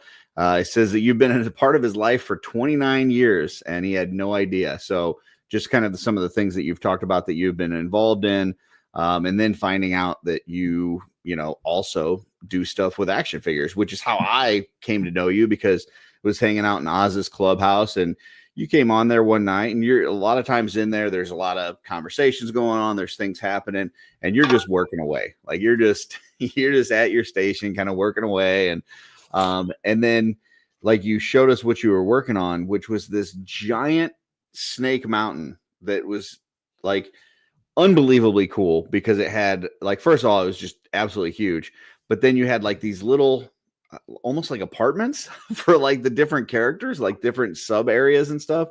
And I thought it was just really awesome how you did that. And as I've talked to you then since then, just like some of the stuff that you've taken over from your day job, right. And utilize some of the similar techniques as you've gone into kind of toy customizing and things like that. So can you talk a little about those two, your hobby and your day job, and kind of how they mix a little bit? So I work a lot. I love what I do for a living. So it's very easy to like overwork because you don't want to step away because you enjoy what you're doing. And a few years back, maybe 10 years ago, I'm like, I need a hobby. I really need a hobby. And I thought fishing. I love outdoors. I enjoy I enjoy fishing. And here we have alligator gar, which is like trying to catch a dinosaur. I've caught a 6.5-foot alligator gar, and it pulled my kayak back into the water when I tried to beach it and pull it up. So like they're beasts, but you can't go fishing all the time if the weather is bad, or it just rains, so the water's high and fast, and I really enjoyed that. But I'm like, I need something like small, and it was, I've never really stopped enjoying action figures. I would buy one every now and then, and I just have a love for monsters. And when did they start Origins? Like 2019, something like that. Yes, sounds about right. Yeah, 2019, and so 2020, somewhere on there. Came back out, I'm like, I'll get all the bad guys. Like that'll be cool. Because they're the coolest. But then they release so slow. It's like, I want this figure, and my job is to make things. So if I have the ability, I can take that figure and make it into something else. And that's all what customizing is about. So I started looking at action figure customizing channels, and that's how I, ended up founding Oz and finding you. And that's how I kind of got into it. And on my Stiltbeast Studios YouTube channel, I teach art. I teach making things, and I have this rich history of materials that I'm familiar with, whether it's epoxy clay or different epoxy putties or different paints and glazes or finishes, and just techniques that I might use on a full scale set, or I might do it on an action figure. It's the same thing. I think one of the ones that I saw you were working with, like spray foam, things like that. Yeah, I do a lot with spray foam, Loctite spray foam. On my YouTube channel, I have a lot of spray foam sculpting videos, but I use it a lot for, like, you can make a whole play set out of spray foam. That's cool. It's really cool because it's sculptable by hand. Once you mist it with water and let it get a little skin on it, then you can manipulate. But I've got where I sculpt. One of my most popular videos is I sculpt the werewolf head just out of spray foam, and that's awesome. Looks pretty good at the end, Yeah. So, am I answering your question, or am I rambling? No, you're good. You're good. Oh. I think that's cool. I mean, it's good.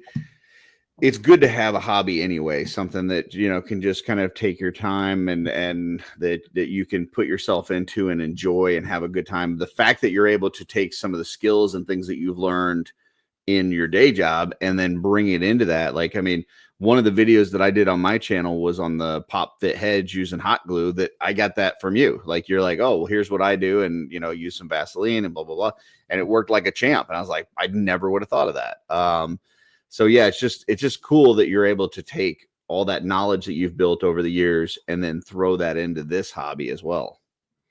Yeah.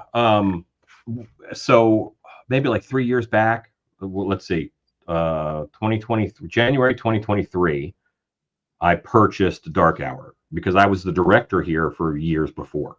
And then I did all of my Stiltbeast Studios work out of my home shop, because that was my personal business. And when I bought Dark Hour, this is a 50,000 square foot building. So why not move all of my staff to make stuff for Stiltbeast was they lived up here, So I moved all of that Stiltbeast Studios production into the back of Dark Hour. And then I had almost a 2,000 square foot workshop at the house that I didn't have anything in. Time to play. That's when it really kicked up. And I would leave here working an 8 to 10 hour day at Dark Hour. I would drive an hour back home. And when I got to my house, Stacy and Rue and maybe some others were waiting on me because they were going to work that night for Stiltbeast. And I would go work another 5 or 6 hours in my shop making the Stiltbeast stuff. So not only did I have an empty shop now, but I had free time because all of those people were here, Right.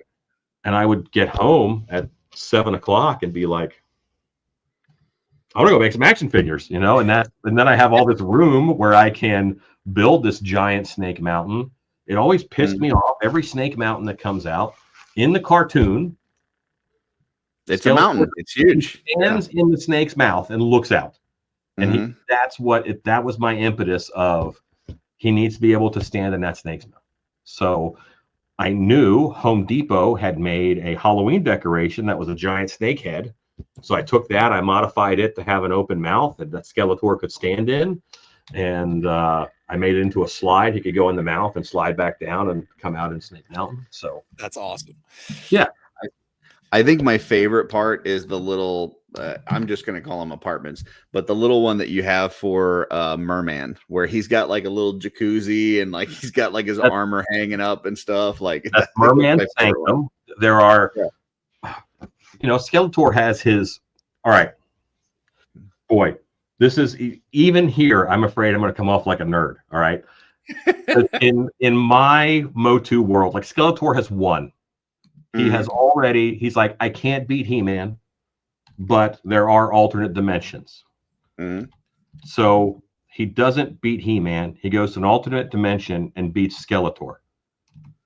Because Skeletor in that dimension wasn't expecting that. So he's doubling his power and his resources. And he's like, well, now with the power of 15 Skeletors, let's go take on He-Man. You know, and he wins, right? So now he's ruling all of Eternia. I have a master plan for this Snake Mountain too, which I'll share later. But you know, he's ruling all of Eternia, and all of his core people are like a council. You know, and I'm making a different team for each one of his evil warriors. They've all got a team of people who work with them now because they're their own little leader in their own right. You know, and you know, you take, you know, if he's going to other worlds, then he might as well have, you know, Mum-Ra on his council. He might as well have, Overlord from Dark Star, Black Star. You know, he might as well be there. Yeah. So, I love that. They all need their own little space. You know. Yeah, you got the little mechanic workshop where they're like working on the vehicles, and like it's just super cool. Well, I did a series of figures. I did 40 different figures, and they're all on my Vine Jungle Figure Factory Instagram, which are servants of Snake Mountain. They're not evil warriors. They just work there. You know, so one's the mechanic. There's the Gruel Goblin, and he's at the big pot of gruel, and he puts the gruel in their bowl. You know, that's his job. There's an executioner. You know, there's a guardsman. There's, you know, Skeletor is building all the time, so he has a carpenter. You know, because he needs stuff made, but they're evil carpenters. Yeah, there's a rat catcher, or else Snake Mountain would be overrun. There's a cook. I made all those characters in order to just fill out that world. And then it kind of, you know, there's a doctor, because how many times did they go out and get busted up by He-Man? He's got to have a doctor, you know, so yeah. Oh, man. The Lunch Lady Goblin is probably my favorite character from that list. He comes from a long line of Gruel Goblins. That's their. Yeah, that's great. Are you able to pull up Instagram, Jesse? I'm having problems here. I was gonna just pull up his thing real quick, but it's causing me issues. But I do a lot of stuff. Because I'd love to be able to show some. While I'm pulling that up, Joe Vassapolo from Four Horsemen Studios says, I think Alan needs to meet a few guys at the studio, especially Dan Diana. Yeah. So you didn't. I know you were at Legion's Con this year, but you didn't get a chance to go to intern, did you? No. And I'm so new. Like, I'm not new to action figures. I'm not new to customizing. But like this is a whole. I'm as eyes open as here as you were at Transworld. You know, gotcha. This is a whole new world for me. You know, which is really neat. So the interesting part about Four Horsemen, it like visiting them and going to intern is that they share a building space with a prop company called BB Props, right? So, and they do some work together. So you've got this toy company that's also working with this prop company, and they're kind of doing some stuff like together, hand in hand. And they've started to do, I'm sure, you know, while you were at Legion's Con, you saw like the big, kind of statue things that they had inside the hotel and things like that. Like they've started to do like some really cool things, using some of the like, I guess, synergies between the two companies. So yeah, I think that's kind of what Joe is referring to. But I think, yeah, you would really get along well with those folks. I'm sure. Jesse, you got that? You want to pull that up? So what is there something specific I'm looking for here? Well, I think the one on the bottom right, is that part of the Snake Mountain? That's an armory. Yeah, I was working on the Snake Mountain armory, which is done now, but it's not quite done there. But you can see there's all the sword racks and different weapons and shields and a whole shelf full of helmets. Very cool. Yeah, I mean, just like one of these little cubes is almost as big as like a normal Snake Mountain that you would see. That one there it's 12 inches tall and it's a little over 2 feet wide. And it's 12 inches deep. And how many of these like sections do you have? Do you know? Okay, so the Snake Mountain, when finished, will be 16 feet in length and just under 11 feet in height. Wow. Okay. Yeah. But that's cool. It's scaled for these guys. If you hit the see Demo Man right there, the bright green guy, hit that picture. So those tables, the bases of those tables, very simple, but that's Loctite spray foam. But it has that rocky look, And then I paint it with wood glue, and that gives it a real nice strength. It makes a little bit of paint in there for the base, but that's a table. Now, if you go back, you can scroll down and see some Snake Mountain stuff.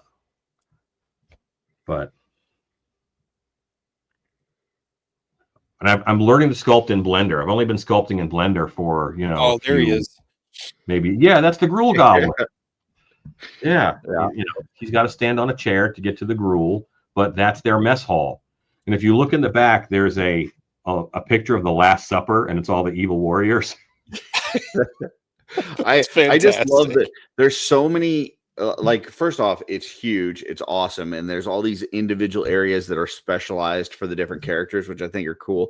But then you've got these like little Easter eggs, like you said, like the Last Supper. I know in the mechanic shop there's like a little pinup calendar and stuff like you would see in the normal mechanic shop. Yeah, like just different things like that are just like these little tiny Easter eggs that are great.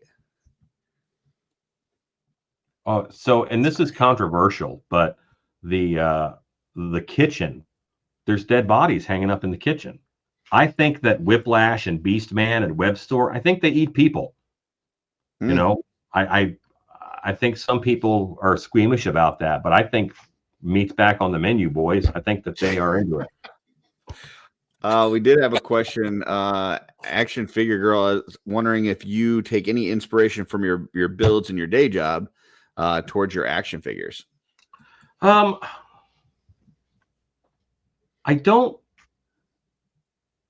Only inspiration as far as materials and as far as things that I can use material wise or techniques. But there's a good picture there. I don't normally make like harder characters. Yeah, this is early on. This is 2 sections and it's 7 sections. Gotcha. Okay, so I got each shelf unit was done separately. It's cabinetry basically. So yeah, this section, there's, and some rooms are 2 cubes, which is 2 foot by 1 foot, and some are only 1. You can see the dead bodies hanging there in the middle. Yeah, and there's a little mechanic shop towards the top. Yeah, with the land shark with his hood up. Yeah. Yeah, it's just it's fun. It's winks and nods, and it's things that bring me a little bit of joy. There's a whole training area there. But if I make the gym and I make the training area, I'm going to make a character where that's his job. That is Von Schneider, who is a dwarf, and he repairs the hoverbots. It's because the heroes always bust up the hoverbots. Someone has to fix those. And very cool. his name is Von Schneider because I named him after the maintenance man from the TV show What's Happening? Schneider. Okay. So that's why he's Von Schneider. Yeah, he just needs a big ring of keys to hang from his side. But all these little, all those, like a bucket of arms, for them is 3D printed. And this is in progress, but this is a perch for a griffin, for the Motu Classics griffin. So that's where the griffin hangs out. And those little steps on the left, they go up to a hole in the wall that goes into Beastman's quarters, so he can jump out and hop on the griffin and go. So when you're done with this, is there going to be like a plan to have this somewhere where people can see this and kind of walk through and check out all these details and that kind of thing? So this is part of it, right? Okay. The part of it is I'm going to do a G scale train set that is the dark side of Eternia. Okay. So Snake Mountain is one part, but you're going to see Castle Grayskull. It's going to be all of the bad guys' bases and towns that are on the dark side of Eternia. And yeah, that's the mechanic shop. Love the little light. That's awesome. Yeah, and so I would love to take this to cons. Like, it's all set because I do trade shows. So it's all set where I can take it apart in pieces and take it to a show. Like, I would love to take it to Legion's Con or Power Con one day if that gets squared away. If photographers want to take pictures of action figures with it or whatever, they can. But they all butt up together to make this cohesive Snake Mountain. Anyway, Dark Side of Eternia train set with the Skeletor Express is the train. And then I will right now I'm an indoor haunt. I will in a couple years have a outdoor haunt location, which is a haunt park, and I'm going to build a 20-foot by 40-foot building. So this whole train set will be a display that guests can kind of walk through and see all of the action figure stuff.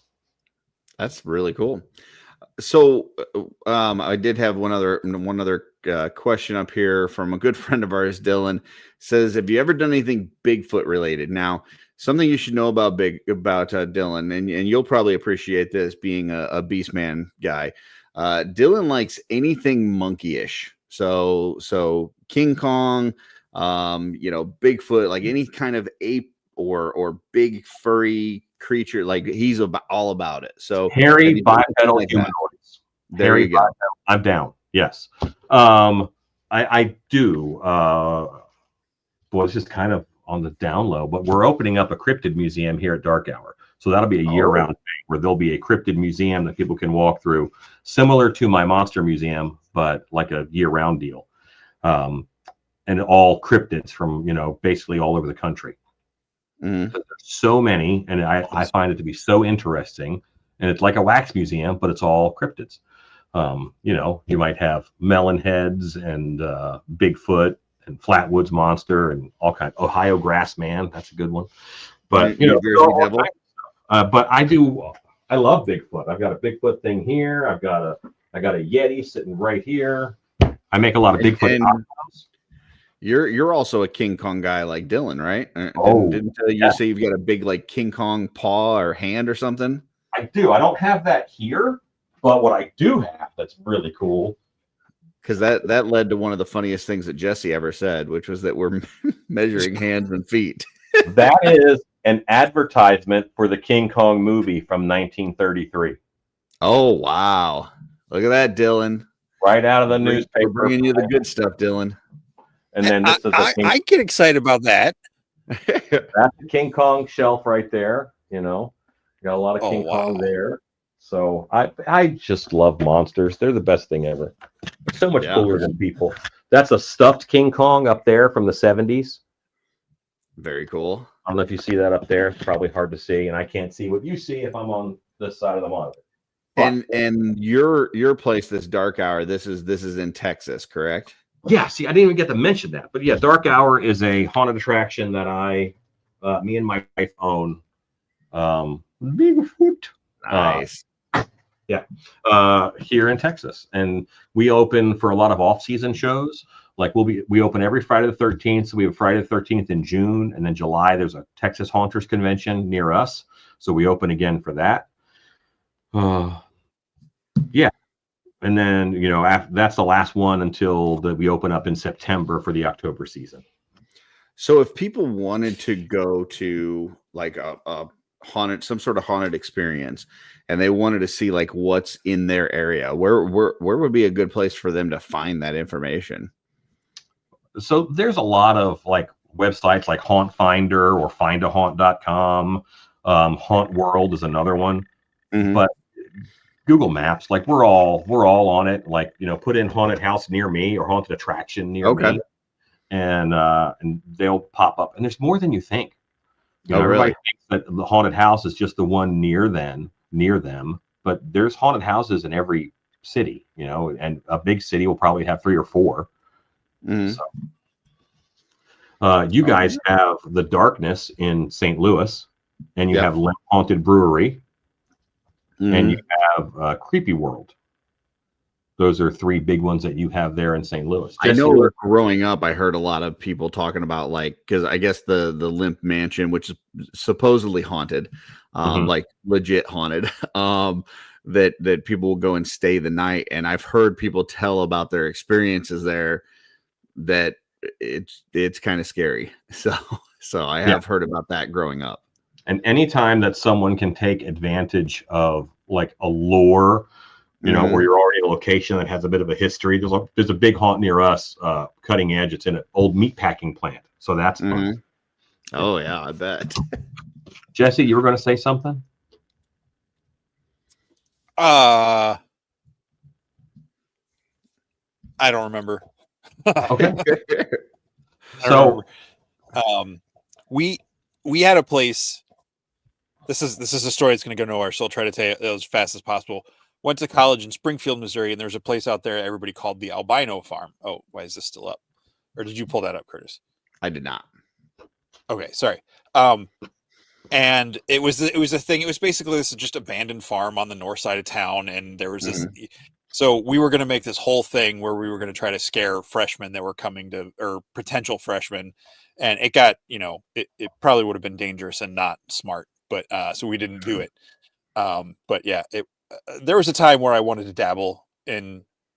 I didn't know there was a whole industry for it, but there were moments where I wanted to dabble in such things.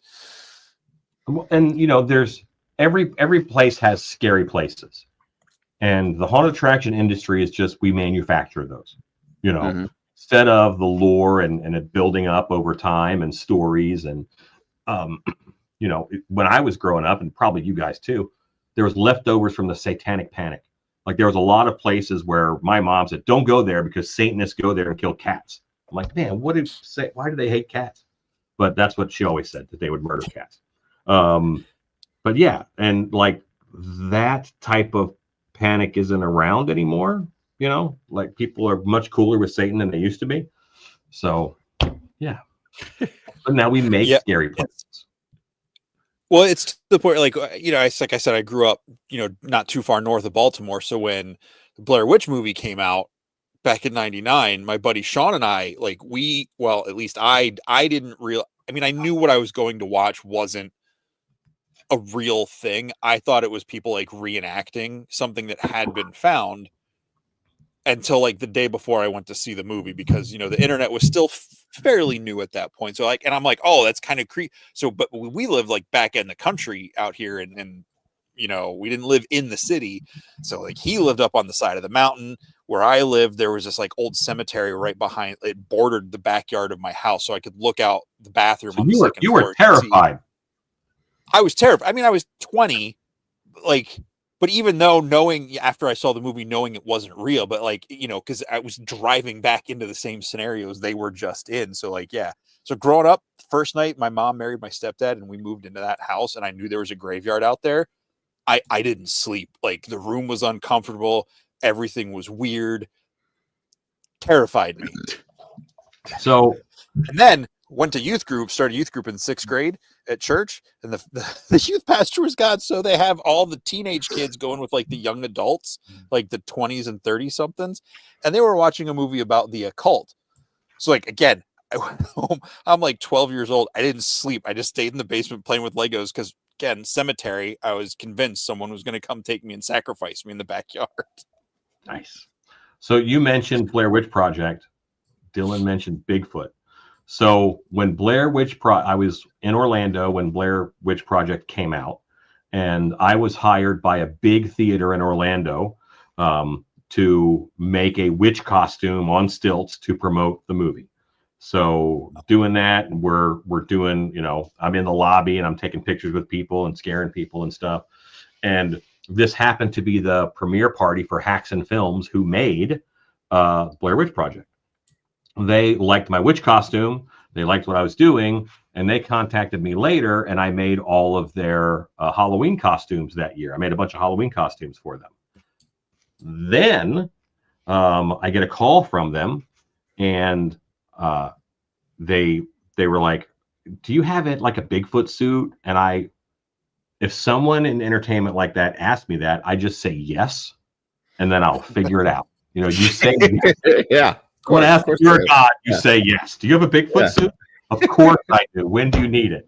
And they said, well, we want to shoot some Bigfoot stuff on Friday. And I'm like, no problem, of course. So I busted my butt for 3 days, and I made a Bigfoot costume overnight, a stilt Bigfoot costume. And they ended up, I'd made a chupacabra for them and a Bigfoot costume, something else, but I forget what it was. I think it was like a zombie, something easy. And they just took me out in this field and they shot all this video, and they did a TV show called Freaky Links, which was on the Sci-Fi Channel for a long time. And many of the monsters in that beginning montage of Freaky Links are me in different costumes. So I was Bigfoot on TV, and that's really where I learned that I don't want to do film. Like, not just that experience, but I know I'm not a movie guy. I don't want to do movie special effects. There's this thing in people's heads where, oh, you're good at special effects, you should do movies. No, I'm doing haunted houses, and that's what I want to be doing.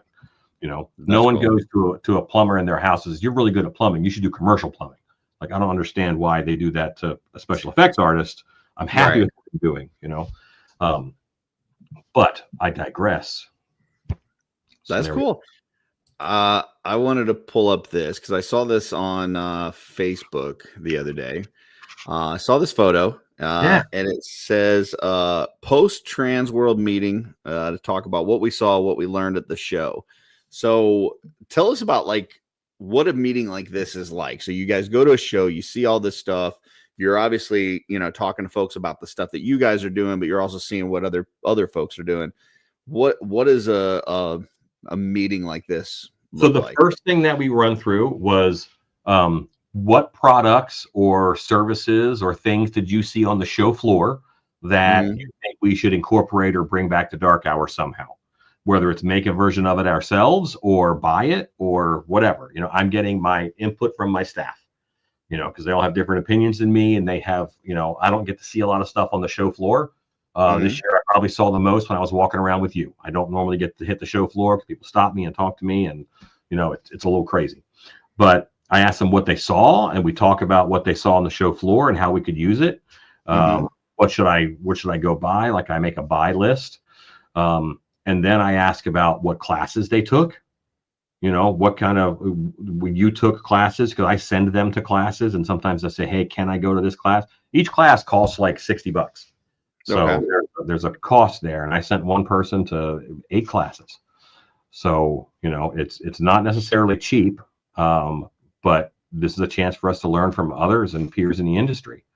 So we talk about what classes they took, and then we talk about the different events that they went to, because there's all kinds of after hours events like haunted house tours or parties or interactive games type events, not escape rooms, but boy, an interactive game is probably the best thing that I can mention. Like, one was a speakeasy where there's almost like a murder mystery. There's a story kind of woven throughout it. What can we learn from that? And it's a shakedown of what did you guys learn? What can we do to do better? That's it. That's cool. And there was one more thing that I wanted to ask you about. I know you had touched, well, first let me pull this comment from Joe. He says the scariest place where he lives is divorce court. So, but there was one thing that you touched on while we were walking around that I wanted to see if you kind of expand on a little bit. And that is how AI is kind of playing a role in this industry now. There were some things that you had talked about in terms of some mapping and different things. So can you talk to us just a little bit about how AI is changing a little bit of what you guys do? So, boy, what a massive question. Yeah. Haunted houses use soundtracks, right? So now haunted houses can generate soundtracks with AI. If you are someone out there right now, I'm sure, is training an AI model in order to get emotional value and weight out of music. What notes do you have to hit to make people feel a certain way, right? Okay. What is the BPM? In our haunted house last year, the guests were going through too slow in the graveyard first weekend. It was causing backups. So we sped up the music. We played faster music. The groups went through faster because they're taking interesting from the it's all audience. Psychological. Yeah. Absolutely. So there is an AI model right now being trained for that. Okay. So then haunts are having to, or could possibly use that AI to craft music in order to get the right feeling and hit the right notes at different parts of their show. You always want a big beat at the beginning, like an action movie. You know, something cool happens at the beginning, or a horror movie, something scary happens at the beginning, and then there's some story build, and then there's some action, and there's falling action, and then there's a climatic action. You build your show the same way. And being able to have AI help with that could be very neat. It could make all haunted houses feel the same. We have to be careful. Yeah. Also, there's ASCAP and BMI that we have to worry about. Those are two. Those are the licensing agencies for music. So if you play music in public, you have to pay ASCAP or BMI to make sure that the artist gets a cut. Right now, they are terrified about AI because why would you pay them thousands of dollars a year if you do a lot of people? It's all based on how many people are there or how much your ticket sales were. You know, so ASCAP and BMI are fighting AI music and say you shouldn't be able to use AI music because they don't get any money, and that's why they're fighting it.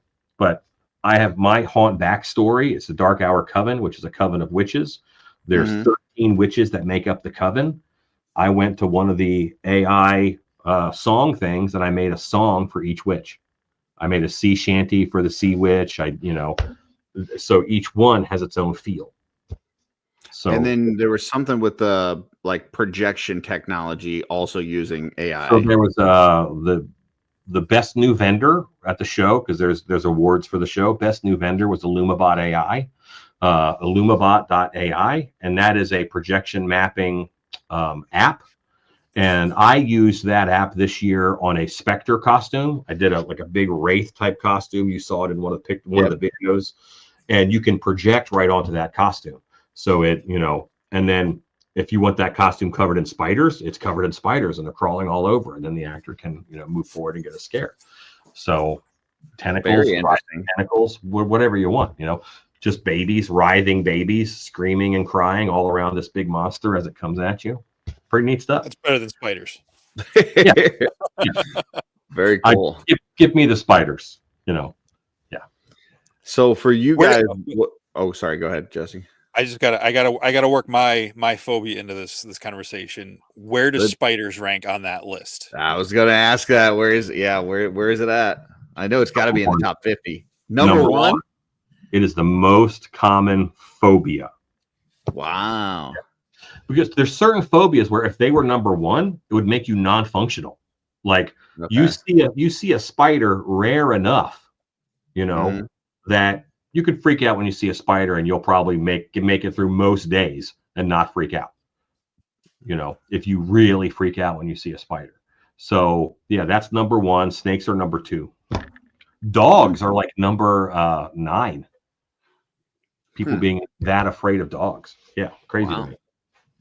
Yeah, I was always like, whenever I think of snakes or bugs, I think of Indiana Jones, and I'm like, the snake pit, like in the first movie, like, it doesn't really bother me much, but in 2, where like the gals gotta like reach into that thing with the bugs to like, I'm like, nope, they'd be dead. I'm sorry, like I am not. I I'm don't not care. helping them. Like, listen. I don't care if it's my like deepest loved one on the other side. I'm sorry, I cannot reach into that thing. That is not happening. So, So Yeah, I'd be catatonic. yeah. in that another regard. like AI note, right? Mhm. Is I paid for ChatGPT like 2 days after it came out. Like I have been on the ChatGPT bandwagon because of the time that it saves me in business. It's writing Yep. letters, writing emails.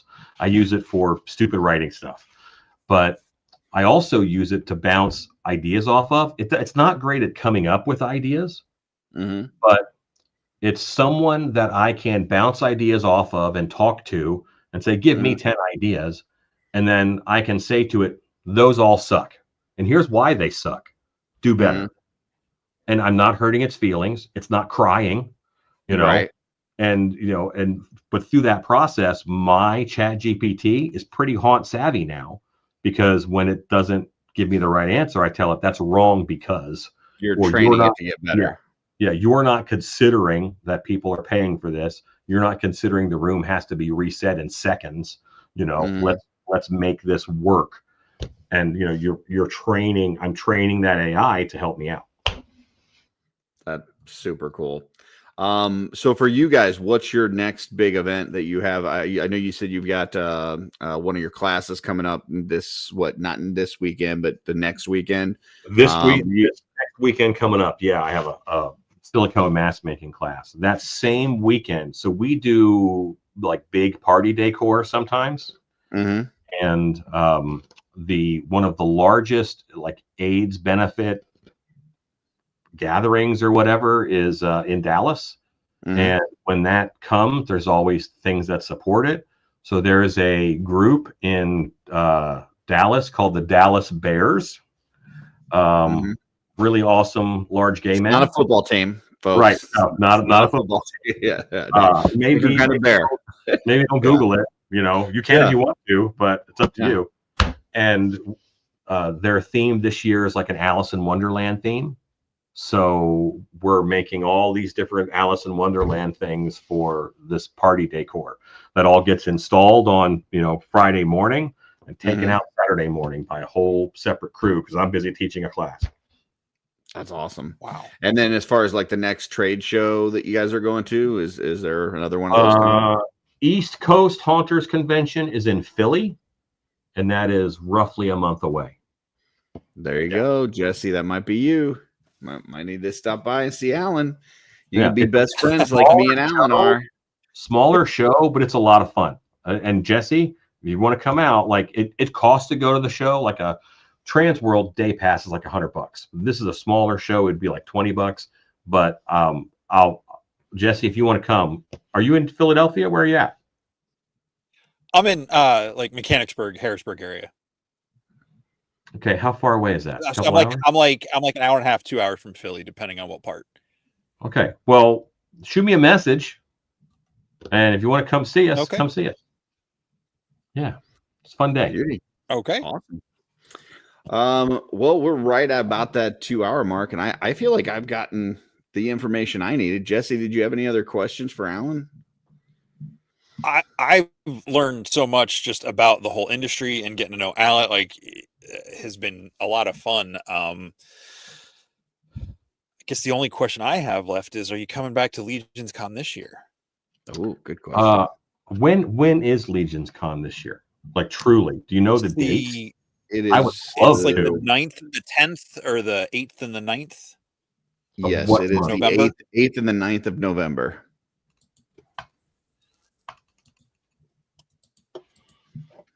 And we are putting you on the spot right now, but that's okay. As long as we have a thing called the Legendary Haunt Tour, and it may be the weekend before, it may be the weekend after, Legendary Haunt Tours in Salt Lake City this year, and I kind of have to go to that. If I am able, I loved Legion's Con. I really enjoyed it. And I might even get a table there because I've started doing blender sculpts of heads and stuff. So, that might be something that I did. Man, I tell you what, some of the stuff that you had at this show, or even just some masks or something, I think would be kind of cool too. It would be really cool to get to know those guys, and wouldn't it be neat in that area to do a, Mythic Legion's haunt, where basically you're encountering the Necronominous wave, in their environment and like their dark castle or whatever. Anyway, but yeah, that's I would love to see you get into Intern. I think that you would absolutely enjoy it. Like, they take you on a tour of their studio and they show you the prop company. They talk to you about how they, like, Eric sits down and shows you a session of how that he does the sculpting. You get to have a session with the painters and see like what they do. It is very, very, very cool. So I would love to see you get into Intern. Yeah, tiny is hard. That's difficult. Yeah. Like I can paint a full head, no problem. Like if I paint a full mask, now that takes me about half an hour to an hour. If I paint a tiny head, it should be less. It should take less time. Like in theory, Yeah. It does not. It takes about the same amount of time for that small head. Yeah. Awesome. I think Joe was excited about the potential Mythic Legion's haunt. It's, I believe, what the timing would have been for his yes. Yeah. Yeah, I could see that. Tell me that wouldn't be killer. Go through the haunt and then exit into the Mythic Legion's gift shop where, you can buy the figures of the characters that just scared you. I think you talking to some of the folks at the studio would be mutual beneficial for you and them. I think you guys would, dual inspire each other. I think it would be great. So yeah, that's cool. If I tell you what, if I have an extra spot if I get into Intern and I've got an extra spot, you're definitely going to be at the top of my list. Cause you get to bring a guest with you if you get drawn. So that would be awesome. But yeah, for sure. Well, we really appreciate it. This has been awesome. I appreciate you just kind of letting me see a little bit of your world, because it's been really cool. I really enjoyed myself. I hope some folks out there got inspired. Check out, we've got both of his Instagram handles on here. Also his YouTube channel, the Stiltbeast Studio YouTube channel. Lots of really cool stuff on there. And if you're in that Dallas or the Texas area, check it out. If you want to go to one of these classes or something, I bet that would be just a ton of fun. Like, that just sounds like it would be a great time. This class, we have people coming from California, people from Salt Lake City. So, I mean, they come from all over the country. There's not a lot of places to learn it. So, yeah, absolutely. Well, thanks. We appreciate you being on. We're going to put you backstage and close out the show. If you got to run, we totally understand it. We've kept you a while, but if not, hang out backstage and we'll talk to you as soon as we're done closing it out. Sounds great. Thank you, guys. Thanks, everybody. Thank you very very Alan. much. Man, so much fun. That was great. And Stace throwing a comment. Also, they're live most Wednesdays on the Stiltbeast Live. Stop by and say hi. Beautiful. Beautiful. I will say a lot of the folks watching this channel typically on most Wednesdays are watching Jeremy on Mythic Conversations. But there's quite a few that he's doing something else. He's on his way to a con or whatever. So yeah, for sure. If it's not conflicting, I definitely will be there. I'd love to see that. But man, it's so much. I just didn't even know this kind of world existed. It's interesting to see all the different subcultures in our society. For sure. This one was a lot of fun with a lot of really cool people. So it's in my mind. I know this is not accurate, and it's just making me giggle. Alan was, standing on a flying carpet and asked, do you trust me? Putting his hand out to you.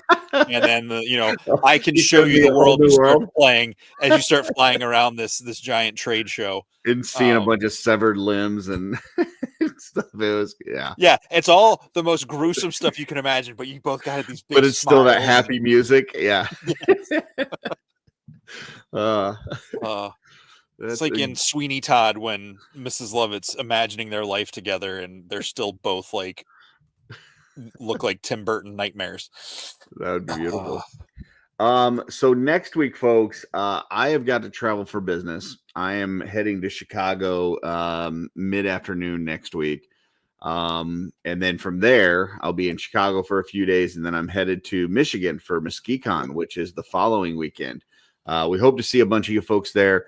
The 21st is the Mythic Meetup, which is Friday night, and the 22nd is the actual show at MesquiCon. So Jesse will be there. I'll be there. We hope to see you. But because I've got to travel next week, we are doing a very early show, which I can't even remember the time. Do you remember what time we were doing? 10 a.m. 10 a.m. Eastern. So really early show next week. I don't think it's conflicting with any other shows, but if it is, I'm sorry. Like, just, if there's a normal show that you watch during that time, don't. Maybe my wife is going to kill me, watch us, but yeah, we just got to do it because of scheduling conflict. But anytime that we do need to do an early show, we typically try to reach across the pond to get some friends over there that normally can't be awake during this time. So who do we have next week, Jesse? So next week, we've got two awesome British toy photographers join us. Faisal and Elijah, aka Captain Firebeard Baker, are joining us. They had some great videos out this past week or so of them like meeting up and going around to some different locations. We've had Elijah on at least once or twice before, so it'd be good to have him back on. And this will be our first time meeting Faisal, so looking forward to hanging out and chatting with those guys about Legions, toys, photography, and whatever else we come up with. Yeah, I mean, I love me some Elijah, and any friend of Elijah is definitely a friend of ours. Over on Elijah's YouTube, the Captain Firebeard Baker YouTube, like Jesse said, he did a video where he was kind of showing kind of how they go about doing outdoor photography, right? Because that's always something that I'm interested in, not interested enough to actually do it, but interested in how people do it. Like, because he sees setups for a shot that I wouldn't see. Like, I would see things outside in nature and go, okay, that's a cool rock, or that's a this and that. But he was talking about how he sees things and goes, that would be a cool setup for a cave, or a cool setup for this and that. So it's a really neat video, and I hope to dig a little bit more into that next week. Just kind of, when they're going out on hikes, like what are you bringing with you? Like, where do you go? Are you going to similar places each time? Are you going to new places? As you start looking around, like, what are the things that you're seeing that are triggering, hey, this would be a great shot? Because I know another thing that we've talked about with outdoor photography is a lot of it is due to like timing, right? You got to time it to where the sun is the right place in the sky and all this and that. So there's a lot to it, and I hope to get into a lot of that next week with those guys. And I feel remiss. I mean, we didn't get into talk about it. We've both talked about it a lot this weekend, and a lot of people might be watching this probably already aware of this. But if you're not, just imagine taking this giant 3+ foot dragon out into nature and taking photographs of this outside in some really cool nature environment shots.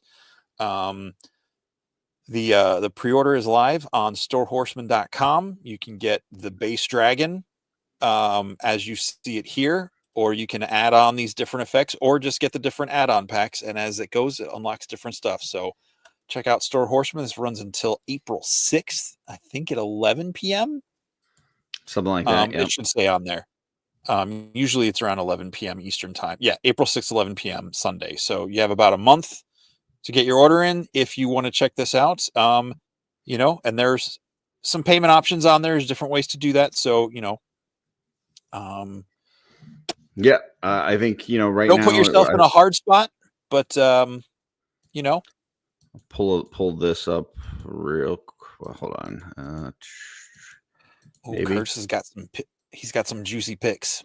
Yeah, this is just what we went through on my live stream the other day. So this is all the unlocks for the dragon. Like, if we unlocked everything, which would be 4,000 units sold, you would get the dragon, you would get Benegar, you would get the upgrade kit for Benegar, you would get the Ashen Skeleton and then the upgrade kit for the Ashen Skeleton. So this would be if we unlocked everything. You know, there's certain goals throughout there. I hope we at least get to 3,000. If we can get to 3,000, we get the Vinegar with the upgrade kit. And that's not to say that the other stuff is not cool, but I think that is really awesome. That way, you know, getting to 3,000 would be great to kind of get those unlocks. And then the Fire Breath kit right away, as soon as as soon as it unlocks at 1,000 units, we get the Fiery Knight. And then at 1250, we get the upgrade kit for the Fiery Knight, which is cool.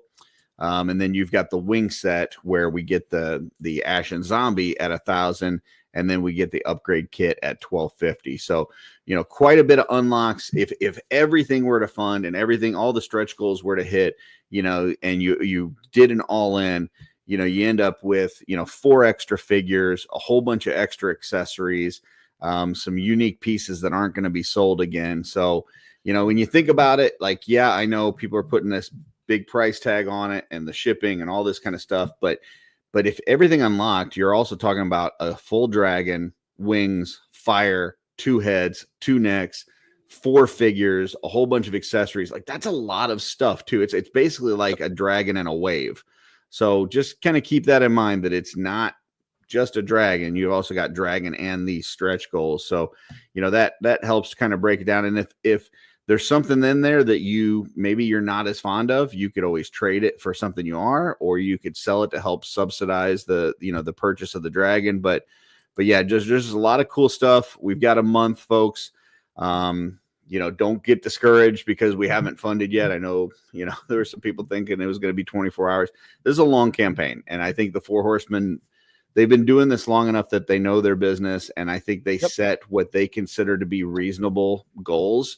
And that's, you know, setting a goal that they were going to hit in the first few hours is not necessarily a reasonable goal. So I think that they know what they're doing. And I do think this will fund. We're just going to have to be patient with it. But yeah, if you're interested, go out there and do what you can, make your purchase. And keep in mind, there are the pay in 4 option. And we did find out this weekend that if you do the pay in 4, you don't have to make a payment till after the first 2 weeks. So you could lock in your order now, owe nothing for 2 weeks. And then, you know, 4 payments from there, break it up a little bit. So cool stuff. There you go, folks. So remember, next Sunday, 10 a.m. Eastern time, Elijah and Faisal talking, hanging out. Curtis is going to work. So, yeah. And then we'll be at MesquiteCon in 2 weeks. MesquiteCon. Yes, we'll be back from MesquiteCon 2 weeks from now. Yep. But we hope to see you all in MesquiteCon. So come to Michigan if you can. So, and until next time, what's on your shelf?